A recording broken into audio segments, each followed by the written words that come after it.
This is the Project Review Board meeting for Wednesday, April 27th, 2022. The first item on our agenda tonight is the information exchange, and I'll turn it over to Caroline. Sure, so I have some staff approvals to show you.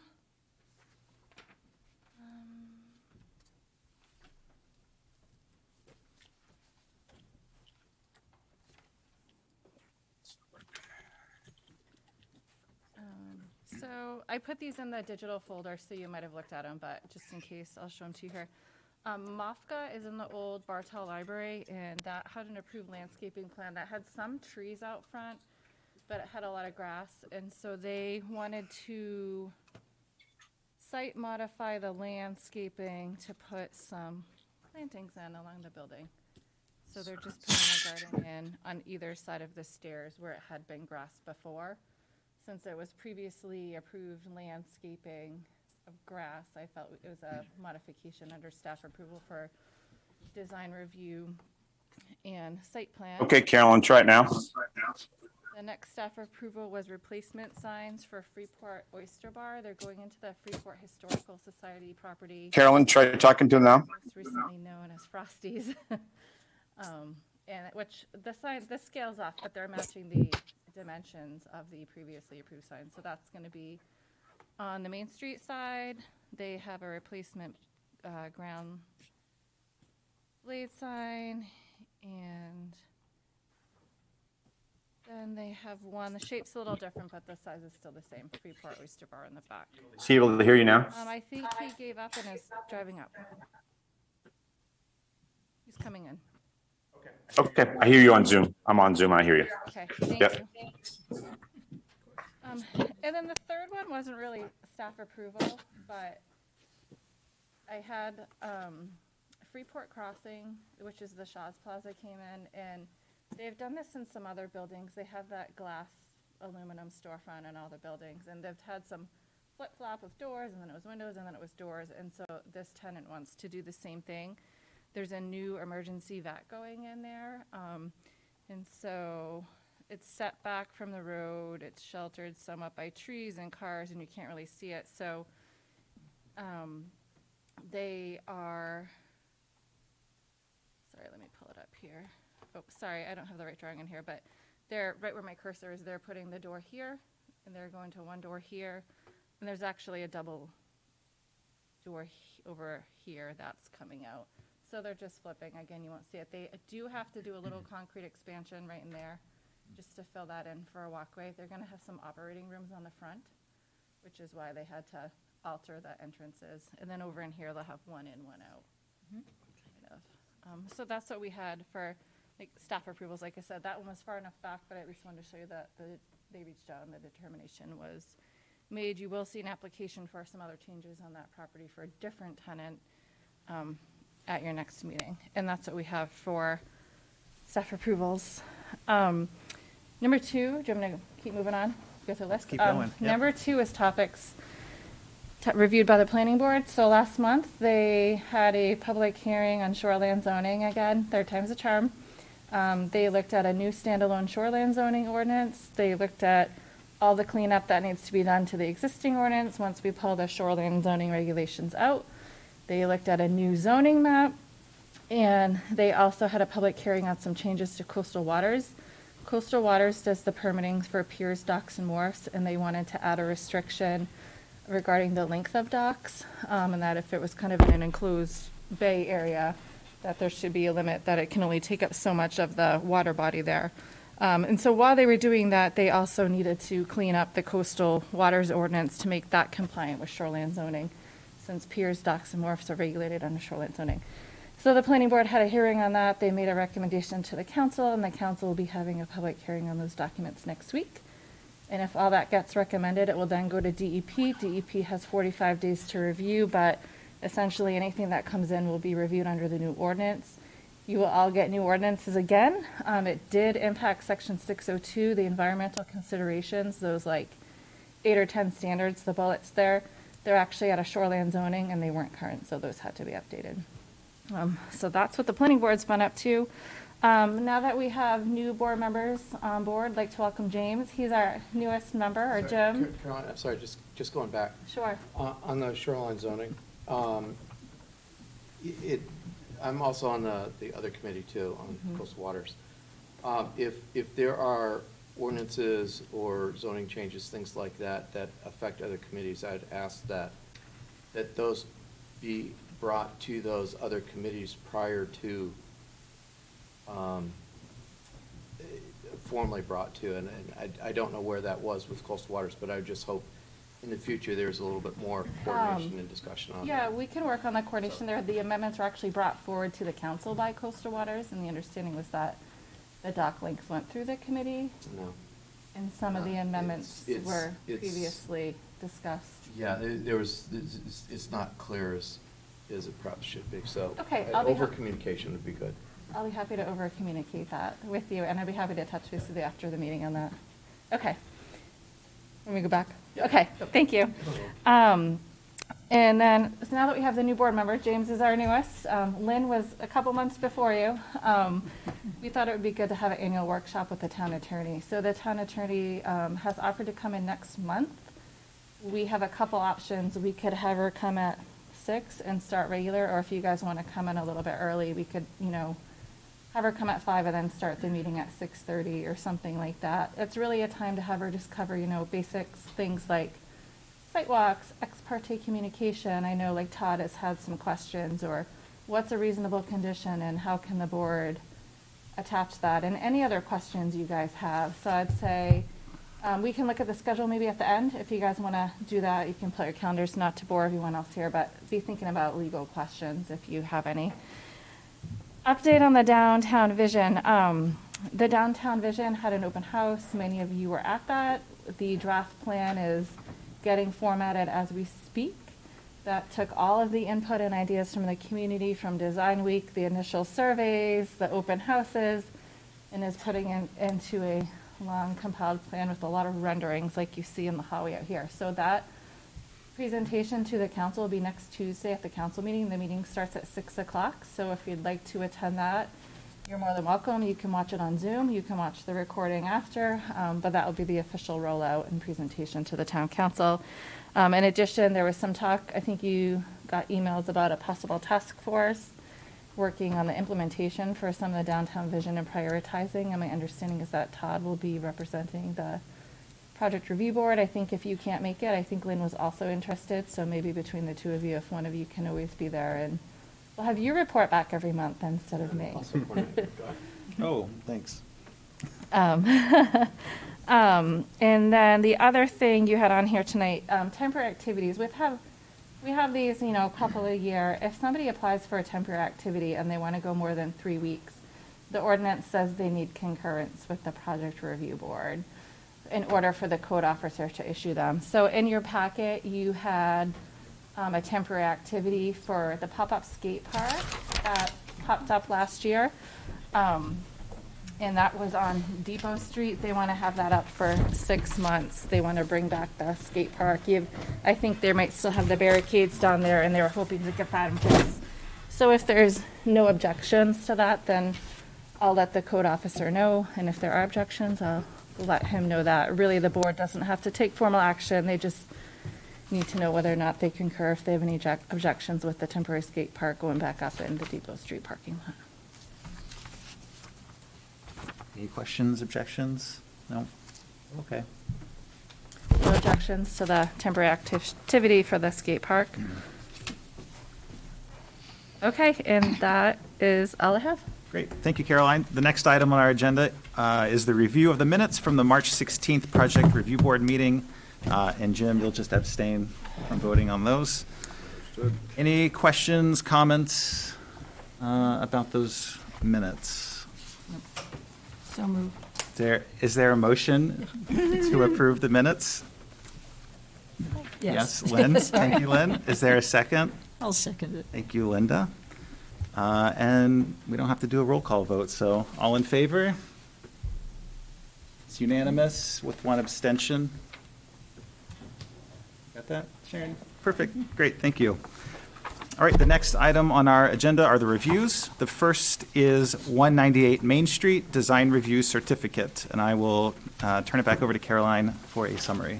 Sure. So Sam Kapala, the applicant, is present tonight. He is in Design Review District 1 in the Color Overlay District. He has a Class B building. He has a series of improvements that he wants to make at his existing house. It has a house, it has kind of an L and a garage on the back, and he wants to add a little shed for some additional space on the rear.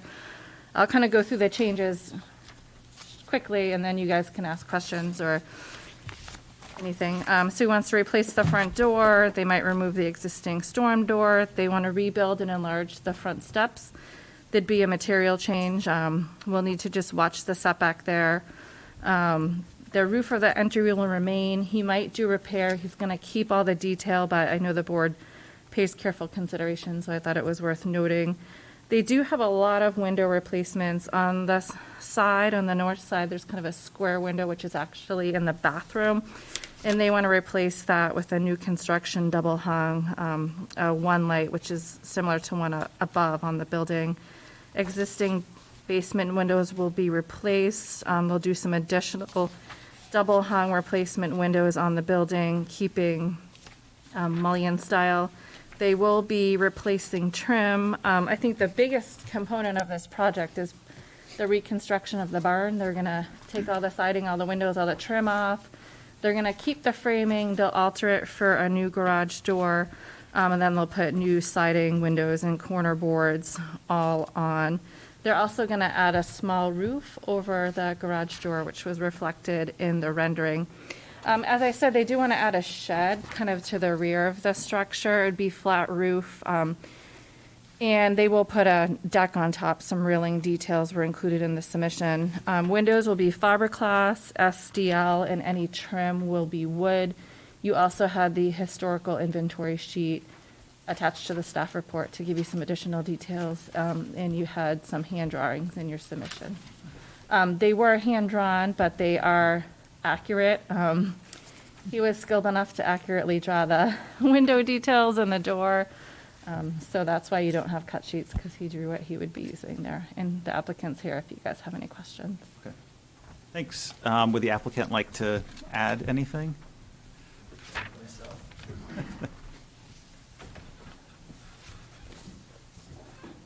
Sam Kapala, the lesser half of the ownership at 198 Main Street.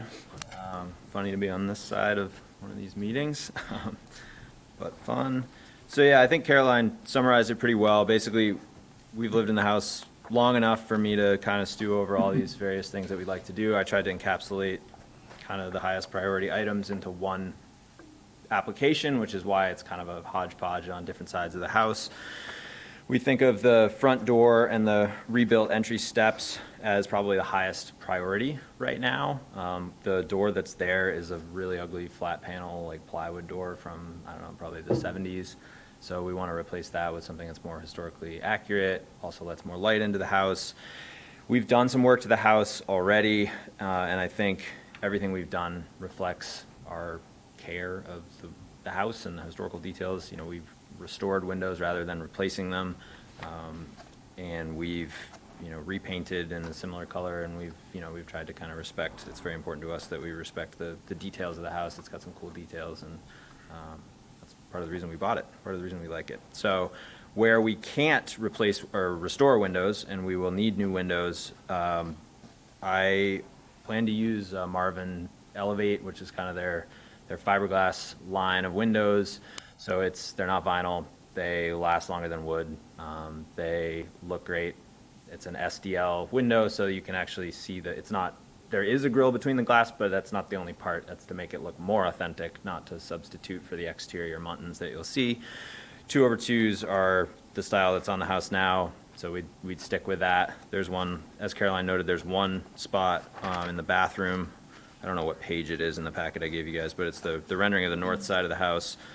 That would be, it's a half light because it's narrower, and there's another half light right above it, so I thought it looked nice to do that rather than the 2/2.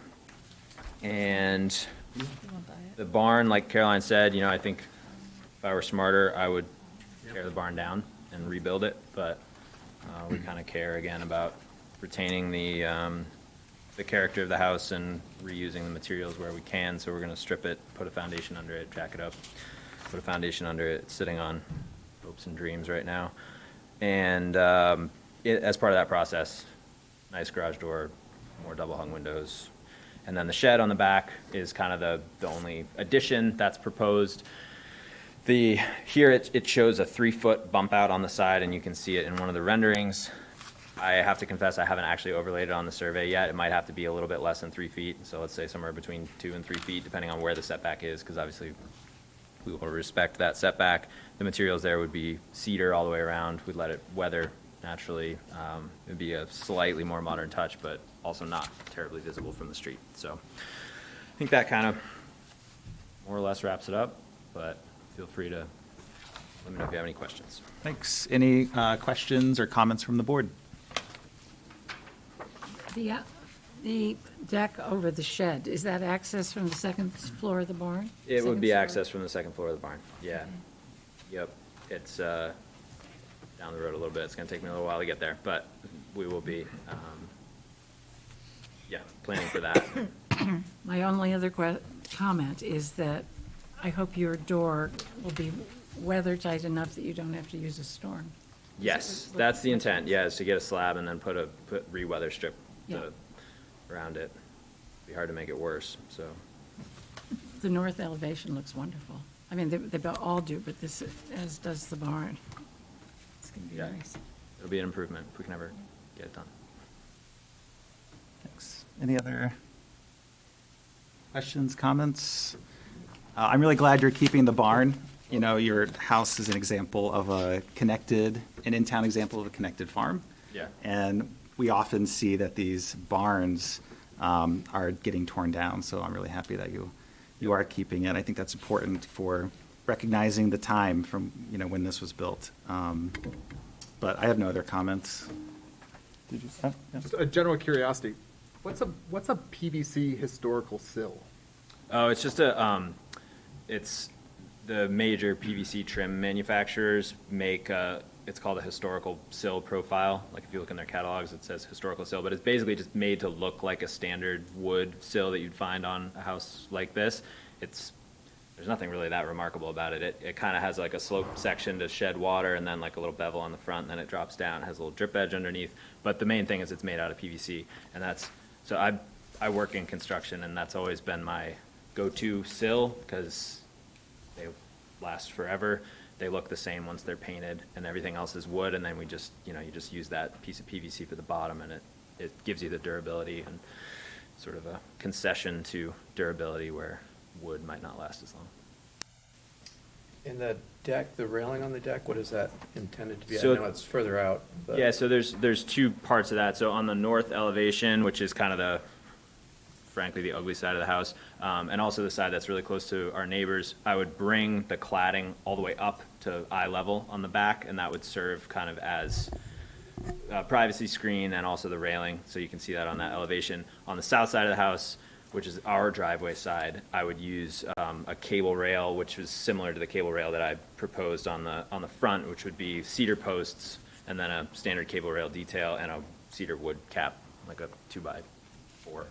Not a framing 2x4, but that size. Very nice renderings. Thank you. Yeah, renderings might be a little generous, but sketches. Yeah.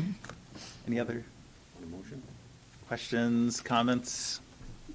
Do any members of the public present have any comments? Anybody online? There are no hands raised on Zoom. If not, I'll entertain a motion. I'll give you a motion. It's a thoughtful application. Caroline has never heard me say, I like the windows. You'd like those I STLs. fuss about them for- usually. The proposed motion is as follows. Be it ordered that the Freeport Project Review Board approve the printed findings of fact and design review certificate for Sam and Christina Capala at 198 Main Street, Tax Assessor Map 15, Lot 19, to be substantially as proposed application dated 3/29/22. Finding that it meets the standards of the Freeport Design Review Ordinance with the following conditions of approval. 1, this approval incorporates by reference all supporting plans that amend the previously approved plans submitted by the applicant and their representatives at the Project Review Board meetings and hearings on the subject application to the extent that they're not in conflict with other stated conditions. And 2, prior to construction, the applicant will obtain applicable permits from the Freeport Code Enforcement Officer. Thank you. Is there a second? Second. Thank you, Todd. All in favor? It's unanimous. Thank you. Thank you.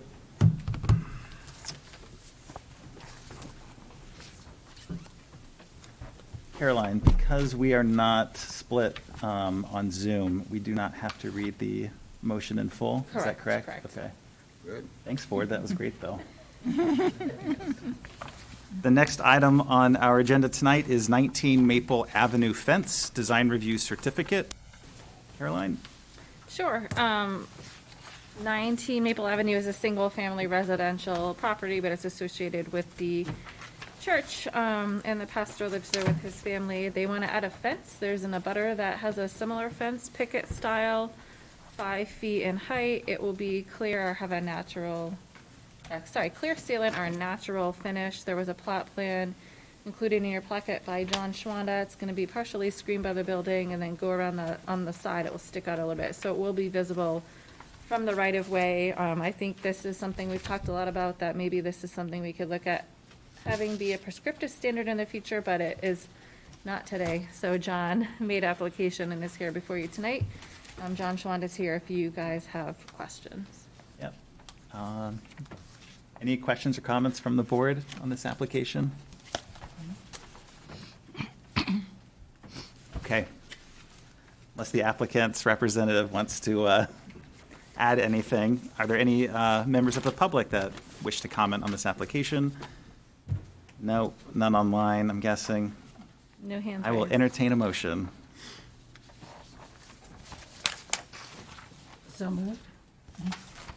You'll have to do a little bit more than that. Be it ordered that the Freeport, You don't have to read it either. oh, I don't. What else do I have to do? Turn the clock back to I 2019. know, We don't know really. how to do this. Yeah, so, what do you say? What are the magic So words moved. here? Motion to approve the proposed motion as read and written in the staff report, something along those lines, right? Good job. I can't make the motion. Okay. Kaylin. I move that we approve the project as presented. In the plans, As, As you're gonna have to say as, the motion as read and written, as read and written yep, in the staff report. in the staff report. Okay, thank you. Thank you. Is there a second? I'll second it. All right, thank you, Linda. All in favor? It's unanimous. Thanks, that was great. Yeah, thanks. Get there. We're all new at this again. Okay, the next item on the agenda is the LL Bean Flying Point Grass Extension Area Site Plan Application. I will turn it over to Caroline. Sure, so this project was last before the board, I believe, in 2013. At that time, LL Bean took down some existing structures, some existing outbuildings, put up a new building and made some site modifications, but actually decreased the amount of impervious area on the site. They've added a couple tent platforms, I believe, over the years, but that came under staff approval, but otherwise haven't done much else. They are proposing a grass expansion, which will kind of give them a flexible space to do different activities associated with the use. It's to the left side of the driveway as you go in. They are taking down quite a bit of tree canopy, almost 7,000 square feet. Looking at the plan, they are still retaining tree canopy along the side in the abutting property. But what they're doing in the area is kind of putting in a reinforced grass area with some drainage underneath. The town engineer did have some comments. He gave them preliminary comments. They submitted some revisions, which were in your packet. Today, the town engineer did provide an additional memo, or an email, which was in front of you, just wanting some clarification on the use. How are they intending to use the multi-use space? There were some concerns that if they were going to be using this area for parking, they might need to look at doing something for water quality treatment. He wanted additional information on that before he did final sign off. The applicants here, I think they can answer questions, address the use of the area. I'm not overly concerned by the comments. If the board, wanted to take action, they could just add a condition that they get final sign off from the town engineer. Okay. And the applicant's team is here tonight. Okay. I'll turn it over to the applicant if they have anything they'd like to add. Hi, thank you. Nice to meet you all tonight. My name's Henry Hess, landscape architect with Spago Technics, representing Flying Point Center this evening. I'd be happy just to entertain if you guys had any comments or questions. I have nothing really to add. Caroline really covered it pretty well. I'd be happy to speak to any of the uses or questions you may have. Okay. Questions or comments from the board? Did you answer Adam's question about the use? Yeah, we have followed up, I believe in an email. I'm not sure if it made it in this evening, but we have followed up with Adam on the uses there. The goal is it's a multi-purpose grass space. They will certainly be storing some could be storage of equipment in the winter, or overflow for any outdoor activities for that might be to usable space instead of due to COVID, using outdoor space. But really just grass space, similar to very other grass uses around the site. So no parking Not parking, right? or I'm potential sure parking? I'm sure they could park there, but it's not, yeah. I think that was the question that Adam was getting at. Yeah. Okay. It's just like the grass space around the other areas there. If there was the question that he asked related to whether there should be other studies or stormwater if it's used for parking. So if it's maybe in the future or maybe not, maybe we need to put a restriction at this time and they have to come back. I don't know how that would work, but I would be more concerned that if there is going to be parking allowed for overflow or whatever, but parking allowed, then you need to address the stormwater, Certainly, the yeah. the overflow. Yeah, I can give you a little clarification. I did ask Adam that, and he said, if they're just gonna park there a couple times a year, really sporadically, then he wouldn't be over concerned. But if they're gonna be, parking there like every other week on a regular basis, then he feels like it does warrant additional review for water quality treatment. I think that the main purpose, I believe, this multi-purpose space is a lot of winter lay down for Flying Point activity equipment. So right now they actually have some space in other grassed areas that actually they've pulled these, they're non-motorized, essentially just storage, and that house bicycles, kayaks, etc. They actually have to pull them out with machinery because it gets so gross and muddy in those areas. This will actually certainly help to alleviate some of that, but it also, the intent is not to limit the ability of the use there. I have to say that I'm sorry. Go ahead, Linda. You got the floor. I have to say that I find it kind of sad to take down so many trees to allow just a storage area at certain times of the year. It doesn't seem to me that it's an appropriate reason to take down trees, but I don't think it's a reason to say no at this time, as far as I'm concerned. Sad. Following up on that, is the removal of the trees, is it going to run the length of this proposed green space? Correct, yeah. And what do you see the visual impact of that being? I believe it'll certainly be in character with the surrounding site. We'll certainly preserve a large buffer to the adjacent properties. And I don't see it affecting the scenic vistas or any sort of visual characteristics there, other than certainly there'll be a handful fewer less trees. The applicant is looking to relocate some of the trees that are currently in the proposed project area to ensure that those are used elsewhere. They've also been open to the idea of potentially planting one or two if that becomes a board requirement, that they provide one or two extra trees and that along that's the access road there.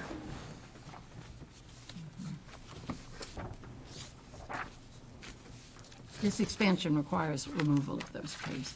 Correct. It'll be there's 4 trees that are currently in the project site. I could actually, On an island or something, wasn't it?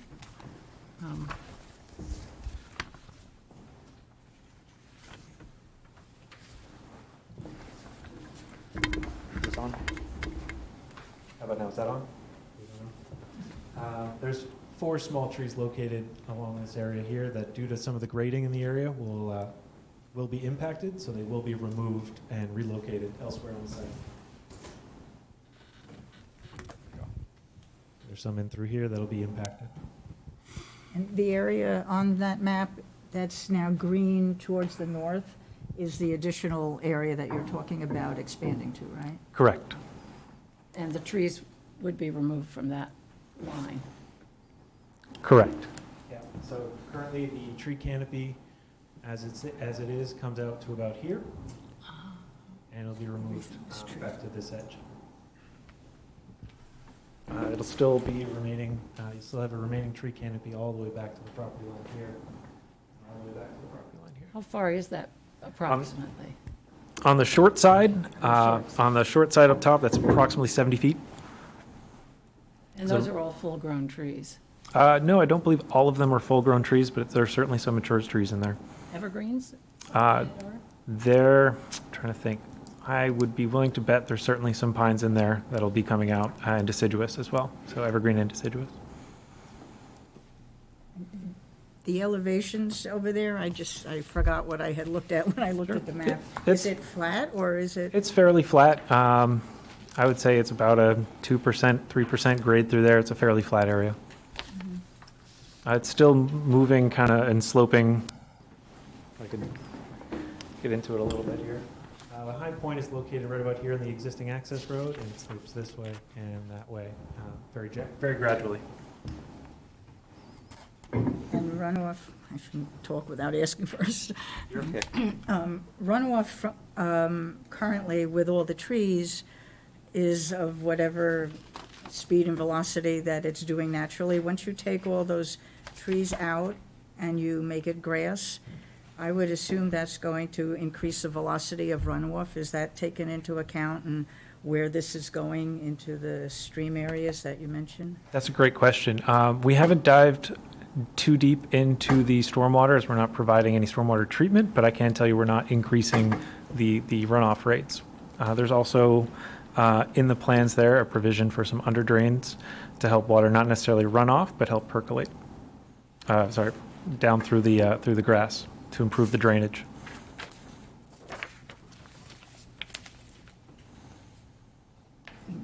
Can I ask a question of Carolyn? Caroline? Sure, go ahead. I'm sorry. The comments that Adam made on here, have you seen him have any further answers other than what he just sent?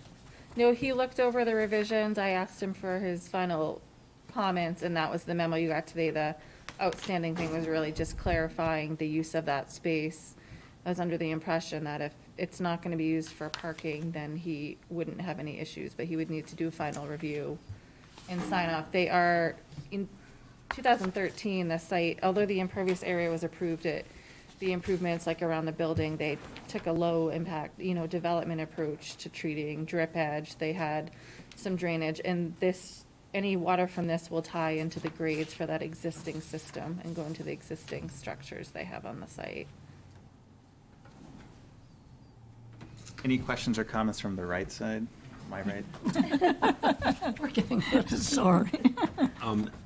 Before we vote, I always disclose when L.O. Bean is an applicant that I've got a landlord-tenant relationship with them, and I don't believe it presents a conflict of interest, but I disclose it under the policy. Thank you, Ford. I guess just going back to the parking again and staging, there is quite a few trailers down there, as you mentioned, that support their operations.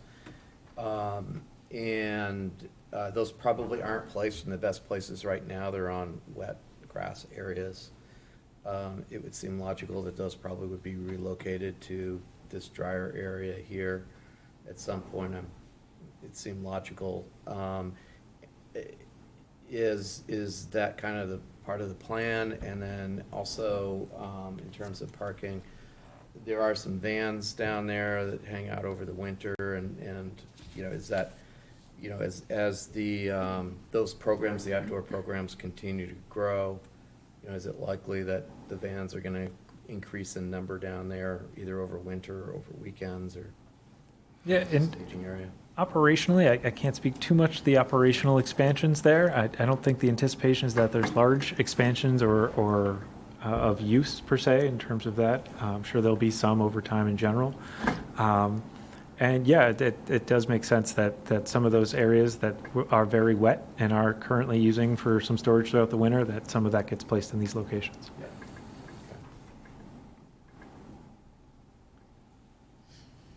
Is there any storage that's happening here that's unaffiliated with the paddling center? In other words, items that are being moved from other parts of the campus to this storage location? That is a great question. Operationally, is this all just mostly paddling center equipment and storage and perhaps the moose? There you go. I think you're on. Okay. Dan Clifford, I'm the project manager at LLB. Great question. As Henry has said, the trailers that we park there now, you've probably seen them, they're in a very wet spot. It's all original ground. It's never been touched. It's an old field.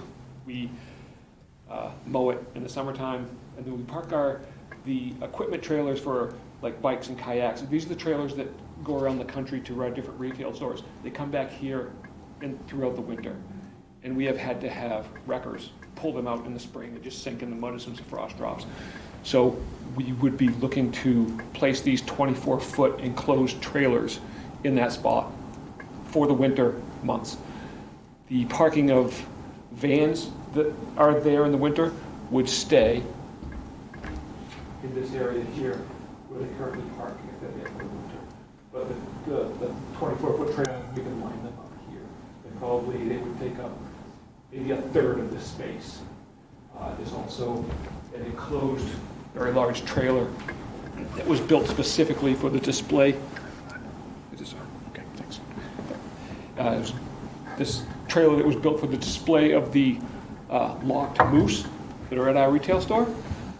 When those moose come out of the store for some reason to go on display, they go into this trailer. When the moose are back there, we have to have a place to put the trailer. We used to have it in other properties that we've sold, so that trailer would most likely go there as well in the winter. If the problem is that the existing grass areas are too wet, why not first focus on trying to create the drainage necessary to fix that wetness rather than clearing a new area? We did look at that, and if I may, that area is above here. It's up the road further. And it is above what is kind of a lack of better term, so we didn't want to disturb that above the area that is already wet.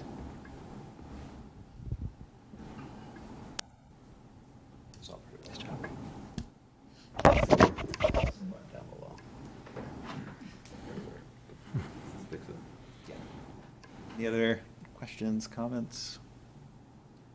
I'm going to throw in another comment about taking all the trees down for this type of use. I really think it's not the correct way to deal with the environment right now, is taking down trees. I think it's better to find a different way to do this. I'm not sure how I'll vote, but I'm just saying that I truly believe it's not the correct thing. I'm also concerned that everything we're talking about is, well, we'll move trailers there during the winter, we'll do this during the winter. That is using that area for parking.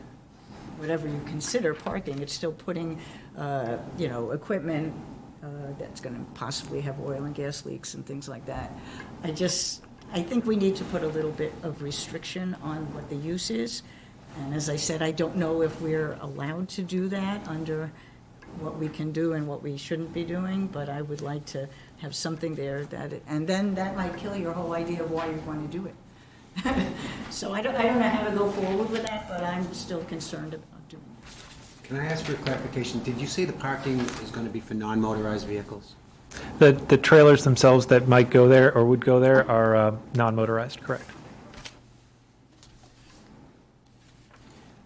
Linda, I don't know if I can say this or not, but this is an improvement over what's being done today, just out of default. Okay. So this is, I would just want to make sure that I'm going to go one step further.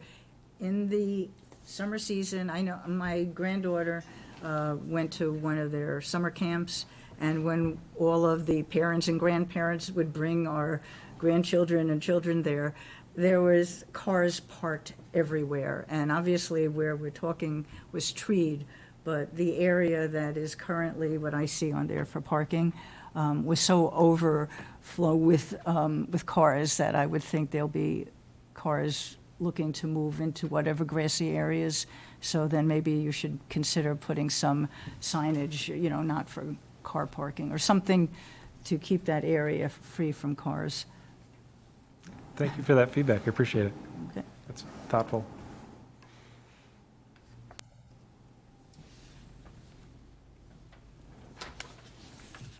Any other comments or questions from the board? Any comments from the public? Online? Nope. There are no other questions or comments. I will entertain a motion.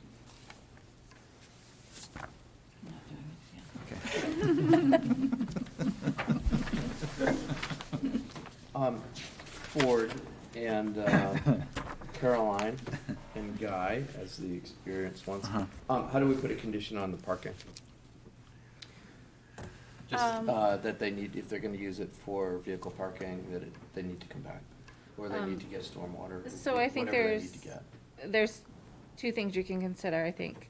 One, you still don't have Adam's final sign-off on the project, so you could put that as a proposed condition of approval, that they get final sign-off by the town engineer. I think, the board has the ability to attach reasonable conditions. It would be reasonable if you would do the same thing for someone else, and if you can tie it to a standard. So if you have concerns under the standards that you're reviewing and based upon the input of the town engineer, you can attach a reasonable condition, as stated, the town engineer said, if they use it a couple times for parking, it's not a big deal, but if they're doing it on a regular basis, then they need to demonstrate that they've met the standards for water quality treatment there. So I think you could do a couple things. You could be like, at the meeting, or as stated at the meeting, the space will be a flex space, motor vehicles, or vehicles parked there will be non-motorized, with the exception of occasional use basis. If the applicant wants to use that area for parking, they would need, maybe I'd say a site plan amendment, because then if we can do it as a staff approval or a staff review board, if they're gonna do something good for the environment and it's not minor disruption on the site that's already cleared, I think we wanna offer that in the easiest way possible. That makes sense? Yeah. So no one wrote that down, and you're gonna want me to say that again, aren't you? That's got it. I'm trying to get it. Okay, so topic one is, what do you want to do about the town engineer? Do you want to add a condition for that final sign-off Yes, he needs of to. the plans by the final- town engineer? Yeah. Okay, Can we add that to 2C? Developer have final sign-off and a pre-construction meeting with town engineer? Just add it to Sounds that one. great. Okay.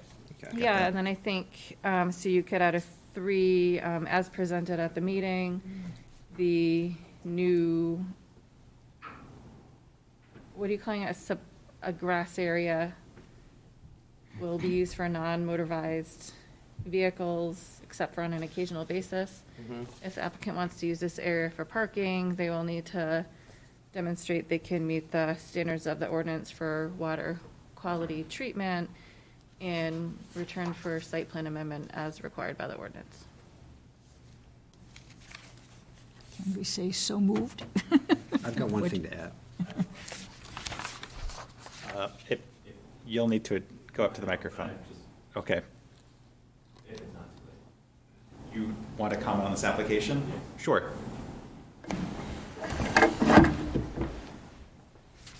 Sam Kapala, I was up here before. My question is, what's occasional? Like, is it once a month? Is it, because that to me is a parking lot. So that's my only comment. Thank you. I mean, if you could define occasional for clarification, or if the applicant if it's really not a big deal and they don't plan on parking cars there, because they do have a parking lot, they could just say they're not gonna park cars there. I mean, it's really up to you guys on how you're gonna operate your business. Or you could just look at the, work with Adam to look at the stormwater, the water quality concerns that he's raised with the use and. I think once we receive final sign-off from the engineer, I think that would that certainly help the board's decision there, and making that a condition that we receive the final sign-off from the town engineer? I mean, that's the exact question he's raised in his letter, so I think as long as we say that to get the sign-off consistent with the concern he expressed in email of today's date. I think that's fair right there. I don't even think we need to have anything else. I think we just leave it at that. Just amend 2C and be done, is Yep. what you're saying? Mm-hmm. Yeah. I mean, Okay. I'm comfortable with that. All right. I'll Yeah, make a- so I would say then, in that case, would want the applicant to respond and to clarify how they're gonna use that space. If they want the ability to park cars there, then they're gonna have to work with Adam on the water quality treatment. Just wanna clarify that for the record.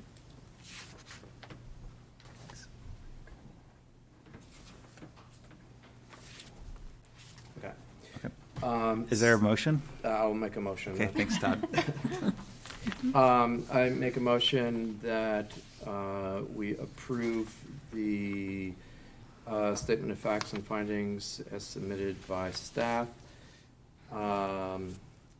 And with the exception of amending in the proposed motion to C to state the developer will have final sign-off and a pre-construction meeting with the town engineer.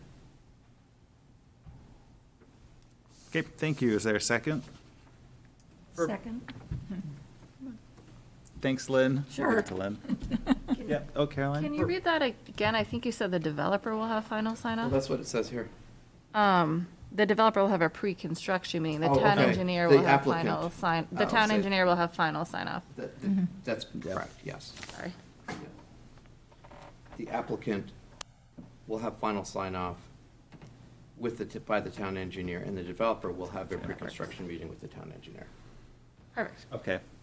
I think I'm okay with that. Is there, did you have a question? As to address that motion, maybe raise the possibility and the alternative of asking that, of tabling today and asking that meeting happen, and that we actually hear the town engineer's feedback from that meeting before taking this action, at which time there's no reeling it back after that.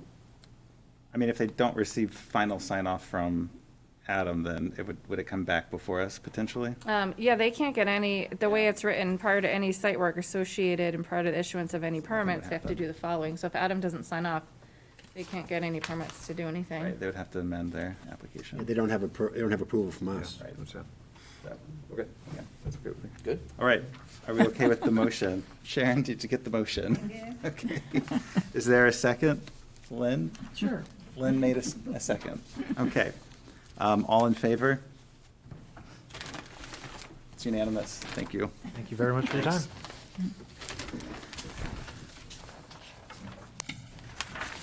Okay, the next item on our reviews is Contractor Suites Site Plan Application, and this is a conceptual review. And I'll turn it back over to Caroline. Sure, so this is a new application for a parcel on US Route 1. Thank you, Henry. The applicants are here, they are joining us on Zoom tonight. So Conceptual Plans, it's a site with an existing dwelling. The existing dwelling was shown on the plans. My understanding it needs quite a bit of work, but the applicant is proposing to retain it. They will be adding 3 structures. One will be an office storage building for James and Whitney Construction, which was previously on another site on US Route 1. And then they're proposing these contractor construction services units. So I believe it's 8 or 9, the applicant can clarify. The less than 1,000 square feet, but units that contractors could rent while they're working in town. It will give them a little place to work out of, store equipment, maybe a desk while they're here working on projects. This is in the MDB district. As many of you are aware, there are some buffering and visual requirements pertaining to overhead doors, which we can get into. The two buildings for the contractor storage units will be metal. Vehicular access is existing off Route 1, but they will need to make some improvements. That is a state road, so they will need to check with the DOT to see if they'll need approval for the change of use. They are proposing 26 parking spaces. They will need to update their parking layout a little bit to meet the dimensional standards and to provide accessible parking on the site. They did include some stormwater plans. Adam gave them, I think, a lot of comments, like he would at Concept. So they're pretty clear in what they would need to do for review and considerations and revisions to address stormwater. Location of wetlands in a stream are shown on the plan, and they would need a permit for a DEP due to the work near the stream. They didn't include information on utilities. They'd have to be served by well and septic, so that information will be forthcoming. Same with information on signage. They will have a dumpster. Since they're commercial, they'll have to sort their waste. If they're gonna screen it, would want information on that. There's no information on lighting, landscaping, and buffering. That's something that the board will wanna see. Couple other issues that come up. It appears that based upon what was submitted, this is 2 deeded parcels. If that is the case, they would need to merge it because there'll be property lines. If they don't merge it, they'd need to meet the standards on each lot and meet the setbacks. That does happen every now and then, and it can be done as a condition of approval. The other thing is the code officer did flag the issue as to whether the 3 buildings are triggering the definition of a subdivision under state law, although it's not units, the 3 separate structures. So that's been flagged. We'd have asked the applicant to give some information on that or their legal guidance as to whether or not that's being triggered. If that were to be triggered, they would also trigger subdivision review and then have to start that process with the site analysis. But that's something I think to be resolved. And then this is the first time they're introducing it, and so I think the other question is, with all the buffering, the environmental constraints on the site, landscaping, and visual appearance, does the board feel the need to set a sidewalk? That's a snapshot. The owner is here, and Jeff Allen is here to represent the applicant tonight. Okay, thank you, Caroline. I'll turn it over to the applicant if you have anything you'd like to add. Good afternoon, or good evening. It's nice to meet you. Yeah, Caroline did a great job going through and describing sort of what we wanted to do. And so I think we're, as she mentioned, just this is more of a conceptual thing for us, and we're looking forward to to working with you and working with the planning board. And I think this is some great feedback that she's given us and that the town engineer has given us. So we're going forward with that. A lot of the comments that the town engineer had, we've sort of addressed already. We hadn't provided that information yet, but we do have a HydroCAD model developed, and so we're going to be able to go ahead with that pretty soon. One thing you did bring up at the end was the subdivision idea, and I checked with a professional land surveyor that's been on site and that has worked with my firm and with James and Whitney repeatedly, and he confirmed that the language does include buildings as being a 3 or more buildings. So I think we may trigger that unless we can combine the 2 buildings that are being used for contractors, or would have to meet some other standards, so we wouldn't have 3 buildings. We could get it down to 2. I don't know if the existing home that's on there would count as one of those buildings, in which case we now would have 4 buildings. So this is all stuff we've got to explore a little bit more, but the feedback that the town has given us so far has been very valuable and gives us a clear road path to move forward. Again, I guess I could answer any questions or would attempt to answer any questions that you have. Great, thank you. Any questions or comments from the board? I've got a couple. Okay, yeah, we're done. As soon as I read the application, I was thinking, boy, it'd be nice to have a site walk. Because it's adjacent to the interstate, there's a pond there, existing buildings, so that's my 2 cents worth on the site walk question. And another thing which is not does not relate to what you folks are proposing to do, but I'd like to just share with the others on the project review board. Freeport, am I correct? There's a cape with an attached barn that's like 1840, something like that. Am I picturing the right property? I think that's probably it, and it hasn't been worked on since the 1840s, I think. Yeah, understood. I know the windows are out. It hasn't been occupied for a long time.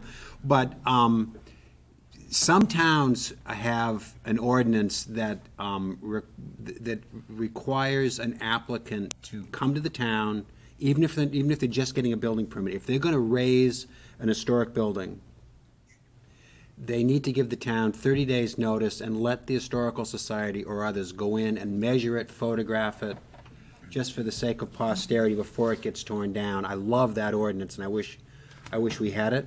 I wouldn't affect you folks at all, and I'm not proposing that we'd ever have an ordinance that could stop you from doing that, but just to record things instead of tearing them down. It's been abused in some other towns. So that's my 2 cents worth in case it comes up again. A comment on that, if they have to get a permit by rule with DEP, doesn't that require a review by You might be- Maine Historical You might be Commission? thinking of site location, but I believe they're proposing to retain that structure and rehabilitate it. This building. Yes, that's correct? They're going to keep that Yes, dwelling? yes, Yeah. we are. At this point, we're planning on retaining it and rehabilitating it. So yes, we'd like to keep that. And the gentleman that spoke earlier, the site location of development permit would require review by historic preservation. This does not require a stormwater or site location permit from DEP. It would simply be a Natural Resources Protection Act permit by rule, is I believe all we would need from DEP. And so that, just the permit by rule does not include a component of historic preservation review. But that's how we would deal with that. That's helpful to understand, but it just for in the bigger picture, there are times when you don't have a Maine Historic Preservation Commission reviewing, and there are opportunities to tear down buildings. So just in case this comes up again, this was an example. Thank you. I don't have any other questions. Okay. Any other questions from the board? Yeah, Lynn? Adam Bliss, in his memo, which came out on the 11th, his last point is with the applicant. It's not, it's the wrong one. Oh, Just wrong like- one. Sorry, I'm looking thank over you. your shoulder, but. Where'd you go? Okay. There is a section of buffered trees heading towards the entrance to 295 north. Is that going to remain untouched? Where'd he go? Zoom. Oh, there. It's the allergy meds, I promise. Okay. Yes, Yeah, there I you are. believe, I don't think we're planning on any significant removal of additional trees. Pretty much what's there is what we're going to be able to work around. So yeah, that buffer between where these buildings would go and the on-ramp to North I-95, I believe is going to all be retained. That area over that way is wetland. And so there's not much we could do in that area anyway without creating additional disturbance from, in that wetland area. So we're going to leave that all alone. Thank you. Linda? I have a question on these plan sets. Right now, I'm looking at page C1.0, which is existing conditions and demo plan. People look at it. I can show that on my screen if you'd like to do that. If that helps, but maybe just give me a second here and maybe I can explain what I'm talking about and you can all understand it. You have the entrance that is then shown on the C3-0. That's where the entrance is going to be on the more, on the northern side of the property between the new buildings and the pond.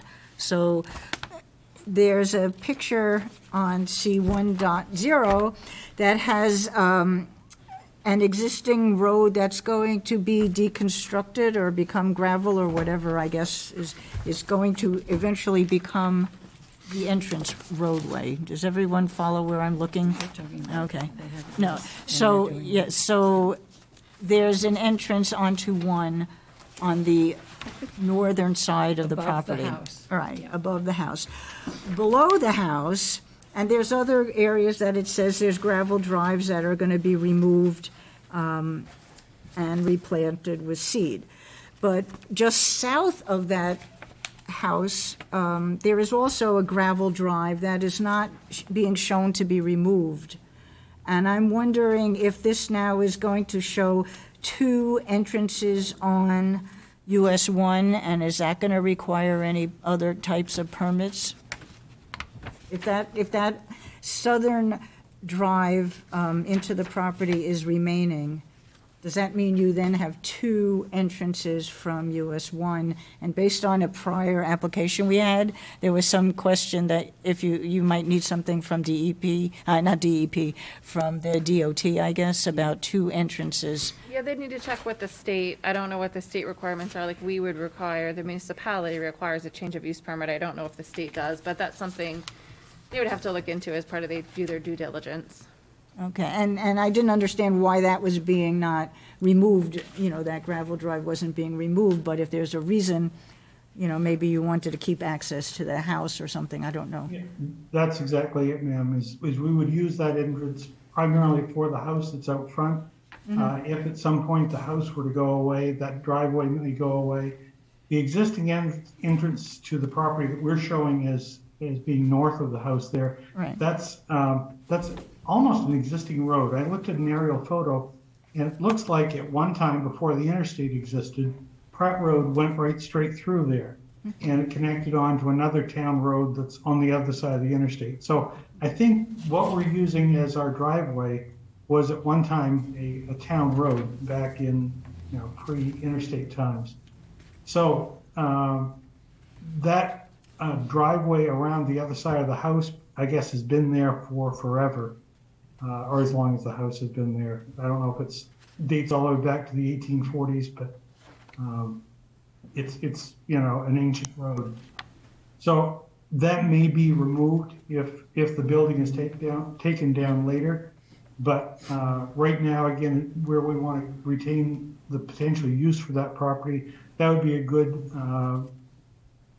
driveway for residents of that home or for whoever's going to be using just the front property, and it would allow the back of the access to the back block, essentially where we're developing, to be more business related. And of course, that's got to be built up to town standards.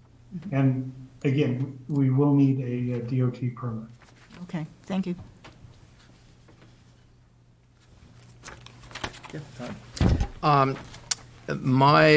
Just my initial read of this and comments back to you would be that it'd be nice to retain a visual barrier, tree barrier from 295, because right now from that whole stretch between the northern exit of 295 all the way up to Brunswick is pretty much, it's a nice corridor going all the way up.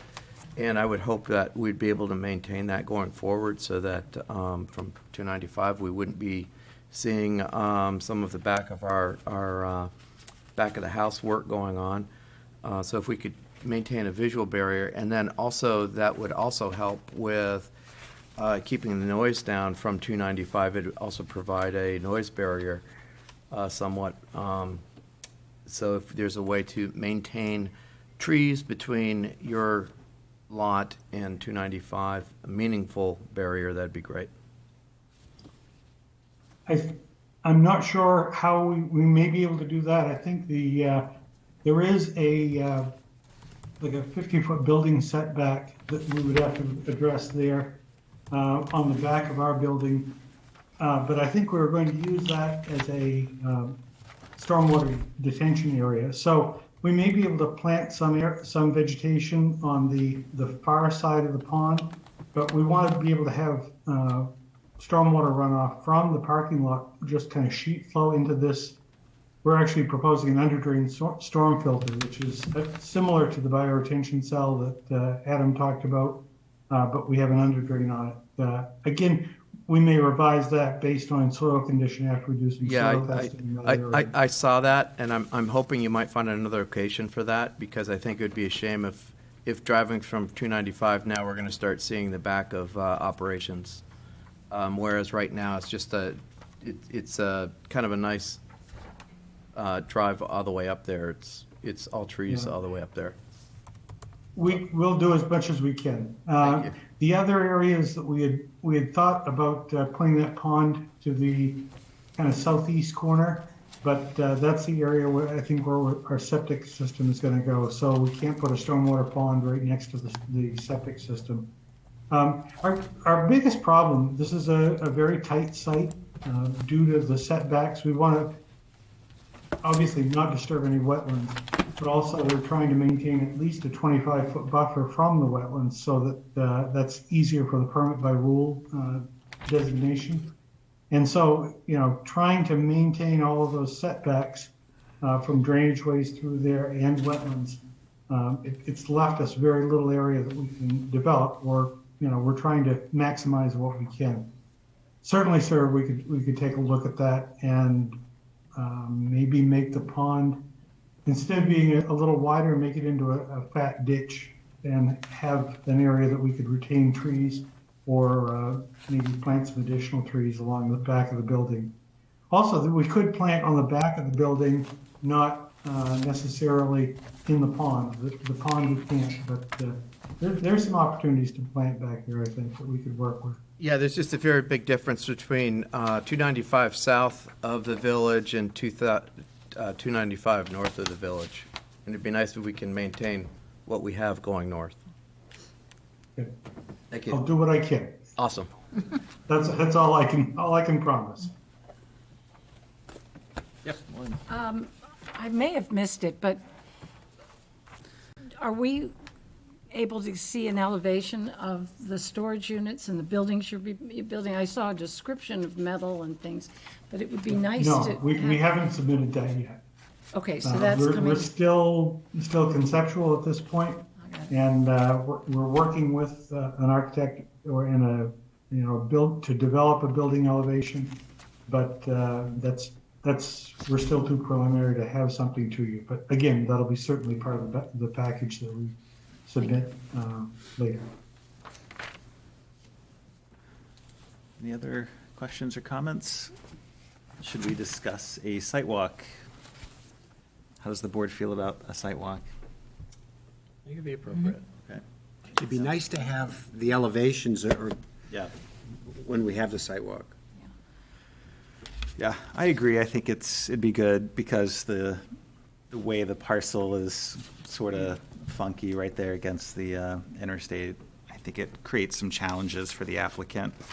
I think one request of the applicant, if we do a site walk, please have a path cleared so that we can actually walk the lot. I don't know what it's like back there behind the house. I don't want to deal with, mud and muck if we can avoid it. So that's all we Well, there's a ask. stream there. Yeah. That we have to kind of tread our way through a stream, so bring boots. Okay, yeah, and then just be sure to flag locations of where these buildings will be proposed to be located. The parking layout, anything like that, if you could just mark that. And then Caroline will, I'm sure, talk to you a bit more about the site walk and expectations. So you guys want to hold off on scheduling the site walk until they have the building elevations? I think, yeah, when they've got a more robust package for us to take a look at, yeah. Do you want them to come back to you in the boardroom with the elevations first, or schedule the site walk and then talk about the submission at the meeting? I mean, based on the description, I'm not sure the elevations are going to be, I think if we have those when we walk. yeah, it's I okay think with if me. they can be Right. provided to us when we walk, we just can't discuss Right, yep. them there. We Okay. can just sort of hold them in our hands, so. So we could the send them before board the just site keeps walk. that in mind, if we do get that Yeah, information. Yeah. I sent a message to the developers who are also watching here to find out when they expect the elevation. So when I'll let you know, or certainly I could let Carolyn know as soon as those are available. And then do you need to schedule the walk at a review board meeting, or is that something you could just do by email? Well, it says the board will schedule it if the board is okay with, since we want to wait till we have them. If you give me directive to go forward and schedule, I think that would be fine. We do have to publicly notice it. We have to invite all the abutters, so we need 7 to 10 days in advance. We need to get notice out for the walk. A lot of times we do it before meetings, but if we can't, we could do it on a separate afternoon, if I can get a quorum of board members. That'd be great. And I prefer not to do it on a weekend, but if we can do it some afternoon or evening. The days are longer now, and it's always sunny in Freeport, right? That's right. Yeah, I think the preference of the board is to usually try to do it during the week as well. Okay. Did you want to take any public comment? Oh, sure. Any public comments on the concept plans? Anybody online have comments? Do we have any more members of the We public? have 2 people, Okay. no hands are raised. Okay. Nope. Okay, then I guess we're all set. All right, thank you. Thank you for your time, folks. Thanks. The next item on our agenda tonight is the Harrisecet Ridge Subdivision Preliminary Review and Public Hearing. I'll turn it over to Caroline. So this had been before the board before, for conceptual review, probably close to 6 months ago. Conceptual review, then you had a site walk, and then they came back for conceptual review. We do have some new members on the board based upon turnover and the fact that you hadn't really dug into the detailed drawings. The applicant did submit in time to return to you within 6 months, but was willing to wait since we had a turnover of board members. Board members were given minutes, meeting recordings are online, so the hope is that everybody is up to speed on the conceptual. So I'll give you, it's a big project. There's 40 duplexes for a total of 80 units. The parcel is currently vacant. It's about 90 acres on US Route 1 North.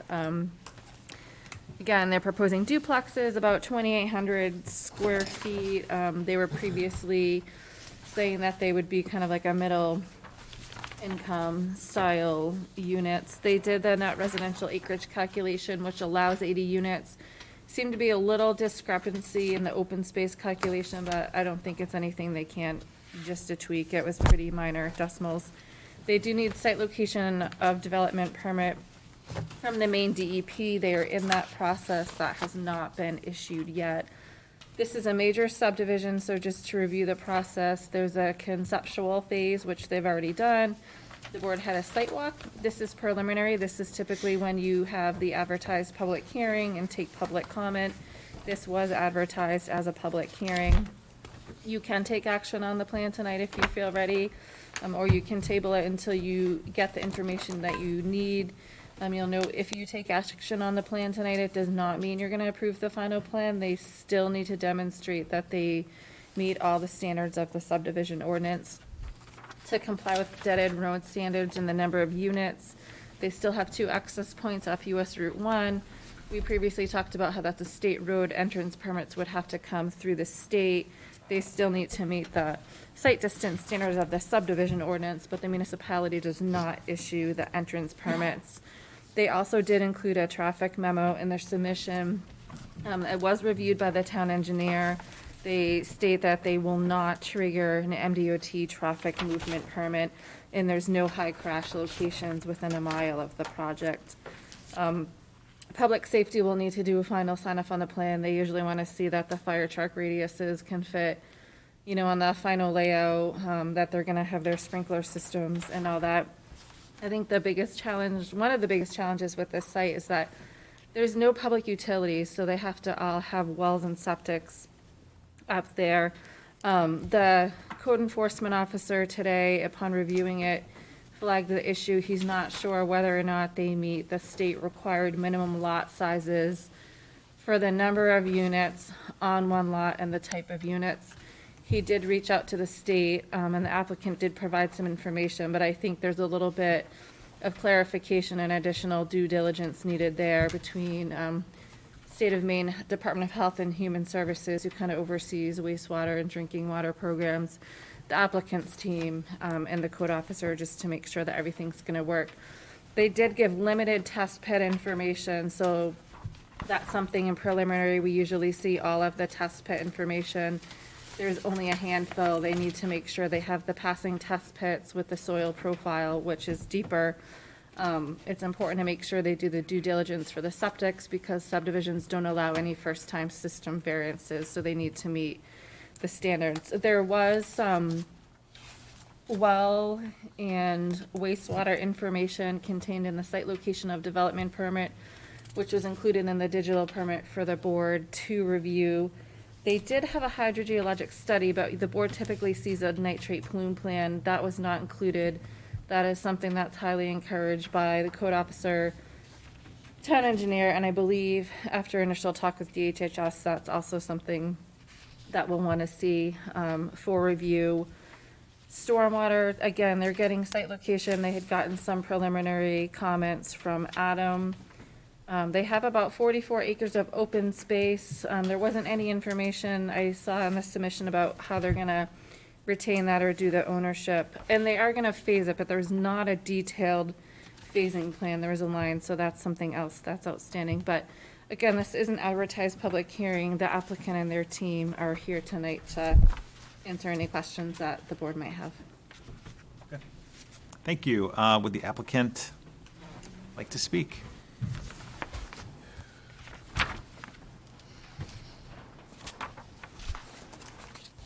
Evening, everybody. Tom Perkins with Dirigo AE.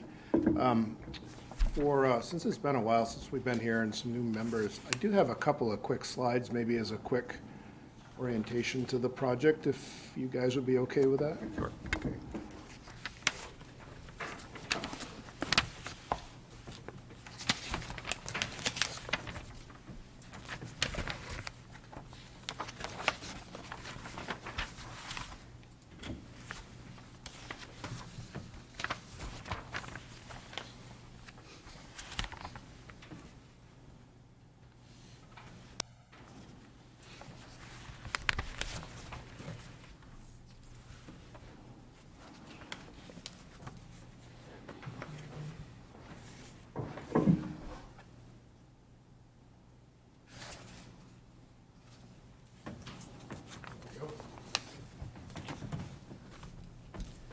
So just as an overview of the existing conditions of the site, 91.5 acre parcel currently undeveloped. Been pretty extensive tree cutting up through there. But what you've got left there behind is some new growth trees, a lot of shrub brush, very thick walk around from those who remember from the sidewalk. Lot on the north end of town off of Route 1. What we're proposing to do is create a new neighborhood on that end of the project while preserving more than the whole upper section of the lot is open space. The Freeport Conservation Trust owns adjacent parcels and hiking areas off to the side, so we've been in a couple of good discussions with them on them doing the same, extending that over into the open space, which we're happy to do. You know, the neighborhood will have connectivity to those hiking trails wells. Drilling down in, what we wanted to create here was really a neighborhood. We'd want to have first-time home buyers and, you know, young families or folks that maybe are ready to move into something smaller and downsize, if you will, and really to have a little micro-community up here. So what we've kind of envisioned here is rather than a, you know, typical subdivision where you follow a long line down to a cul-de-sac, but really a place that can create some community in a neighborhood. We have a public area here with a gazebo right in the middle, some cross streets, and what we've been careful to do is lay out our, after we've done our wetland delineation, we've been careful to lay out our crossings so we minimize the impact. And you can see that as you go along. So we've got delineated wetland areas, and we pinched our road through where we'd have the least amount of impact. And as a result of, even though we're developing 30-some acres, we are still under a Tier 1 wetland impact with our wetland permitting. It is hard to see in your packet, but it is there. On sheet 2, there's a phase line that bisects the site. So phase 1 will be this first part where we're build a Great Blue Herring Lane, Puffin Lane, and Sandpiper. And then once that's done, extend onto the back half of the site.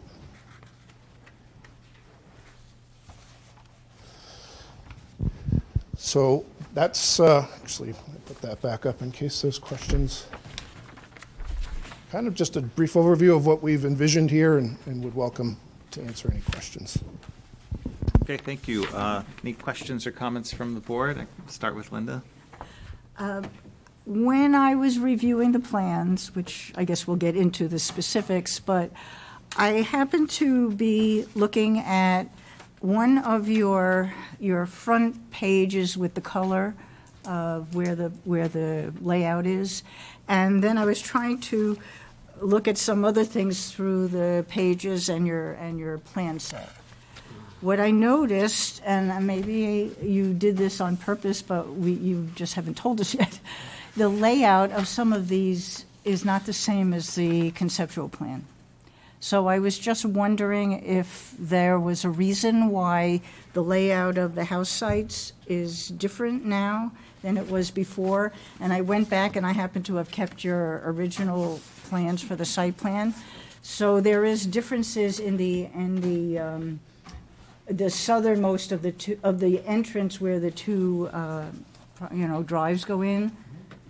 They're laid out in a different way, and some of that might affect wetlands nearby. Some of it might affect some of the soils that you're going to be building on. So I didn't know whether you moved things for that reason, or it was inadvertent, and I just happened to see this comparing them. So do you have any answer to that? Sure. Great question. The southernmost entrance did get slid closer back to the northern end of the lot. It was brought up during our site walk. Somebody said, geez, the site distance here as you look back towards Freeport is a little tight. So we agreed, and we said, let's make it safer, slide it down, and we now greatly exceed the minimum site distance required by the DOT. So that was the reason for that change. Other things, we started sliding the house lots around really to do two things. We wanted to, one of the attributes of this project is we've combined 4 to 6 units onto single septic systems. So once we started laying those septic systems out, avoiding the wetlands, laying the wells out with the required distances, we did have to massage things a little bit. The general shape is still the same, but that was the reason why we moved things. Okay. So, we approved a conceptual plan of the layout, and it's not, obviously it's not terribly different, but there is differences, and some of it might be affected by or affect the drilling, the excavation, and things that you're going to have to be doing. So does that matter to us? But this is what we're now looking at, the way it is, right? Do you want to? I was just going to say the applicant can change, between conceptual and preliminary, based on information on the ground, site visits, feedback from the board, et cetera. So it's pretty common, actually, for subdivision plans to come back to us in the next round a little bit altered, based on the feedback that they receive. I don't know if you're going to. Yeah, no, I was going to say the same thing. And, when they come in for concept, it's really, do they have the general area for development and for open space? So if they came back and they flipped the open space in the house, I'd say the open space in the developed area would say, all right, you got to start over. But as they go through and do their due diligence, stuff is going to tweak as they learn more about the land. So, I think Guy's right. We do expect it to tweak. But overall, it's the same general area where they showed the structures and improvements before. Okay, and the reason that this happened, that I noticed this, I was looking at your plan in the beginning. I don't know where it is, but it's the one with the colors. And I was trying to look at that with the test pits. Sure. And they weren't in the same, the numbers were different, everything's different. So I would like to remove a page. I mean, I'm just saying, I'm going to remove it because it's not accurate for your current plan. But the page in the beginning with the colors has a different has the other layout, the old layout, rather than the layout that you're working with now. So just to let anyone else know, when you're looking back and forth, it's not the same thing as this color plan. I did want to address a couple of the comments. There is a high-intensity soil survey that was performed and is part of the site law permit package.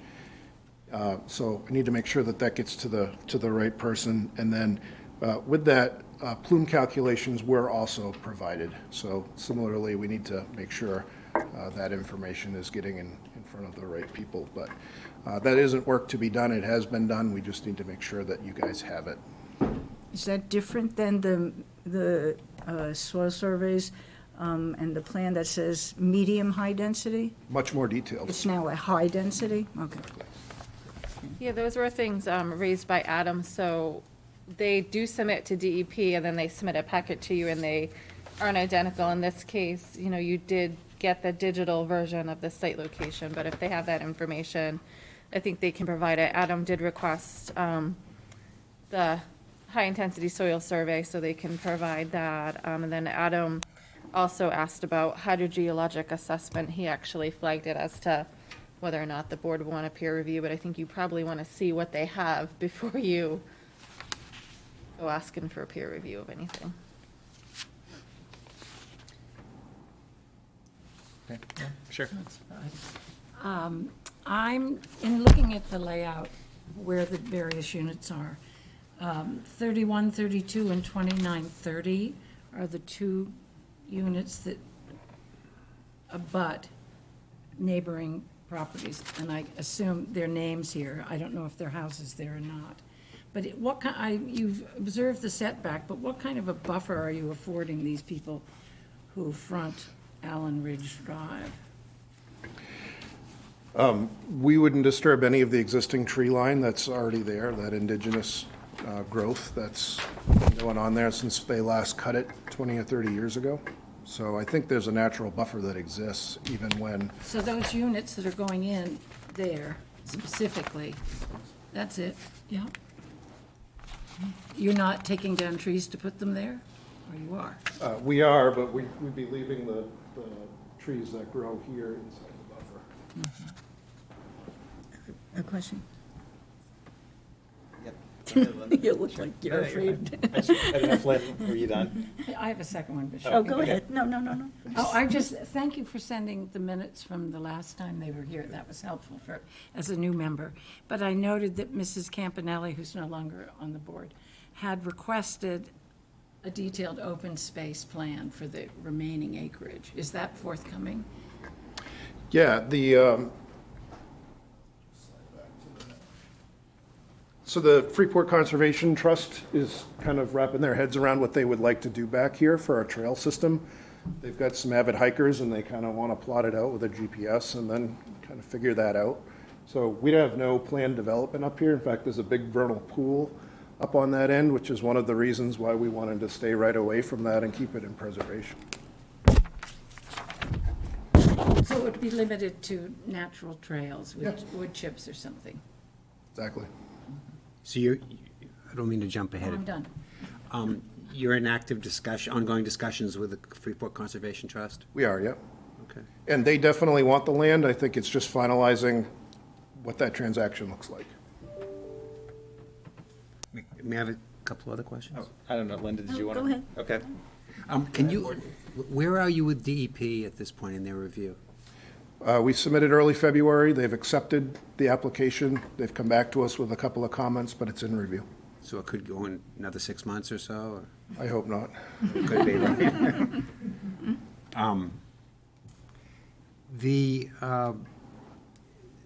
The septic and the wells, I guess I'll defer to Caroline on this. When we get, I think we're being asked to consider this for preliminary approval tonight. Preliminary, yeah. And I'll ask Caroline in a second whether we have enough information to act on. On a project this big, we procedurally, we don't want to act quicker than we should. And it sounds like there's plenty of time because we can't do anything till DEP goes through.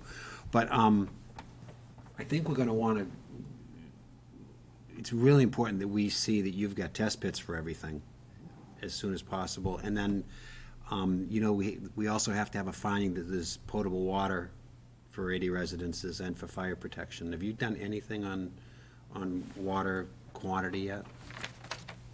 I believe that's in the information that hasn't made its way to you, for whatever reason. I don't know what the numbers are off the top of my head. I wouldn't want to start.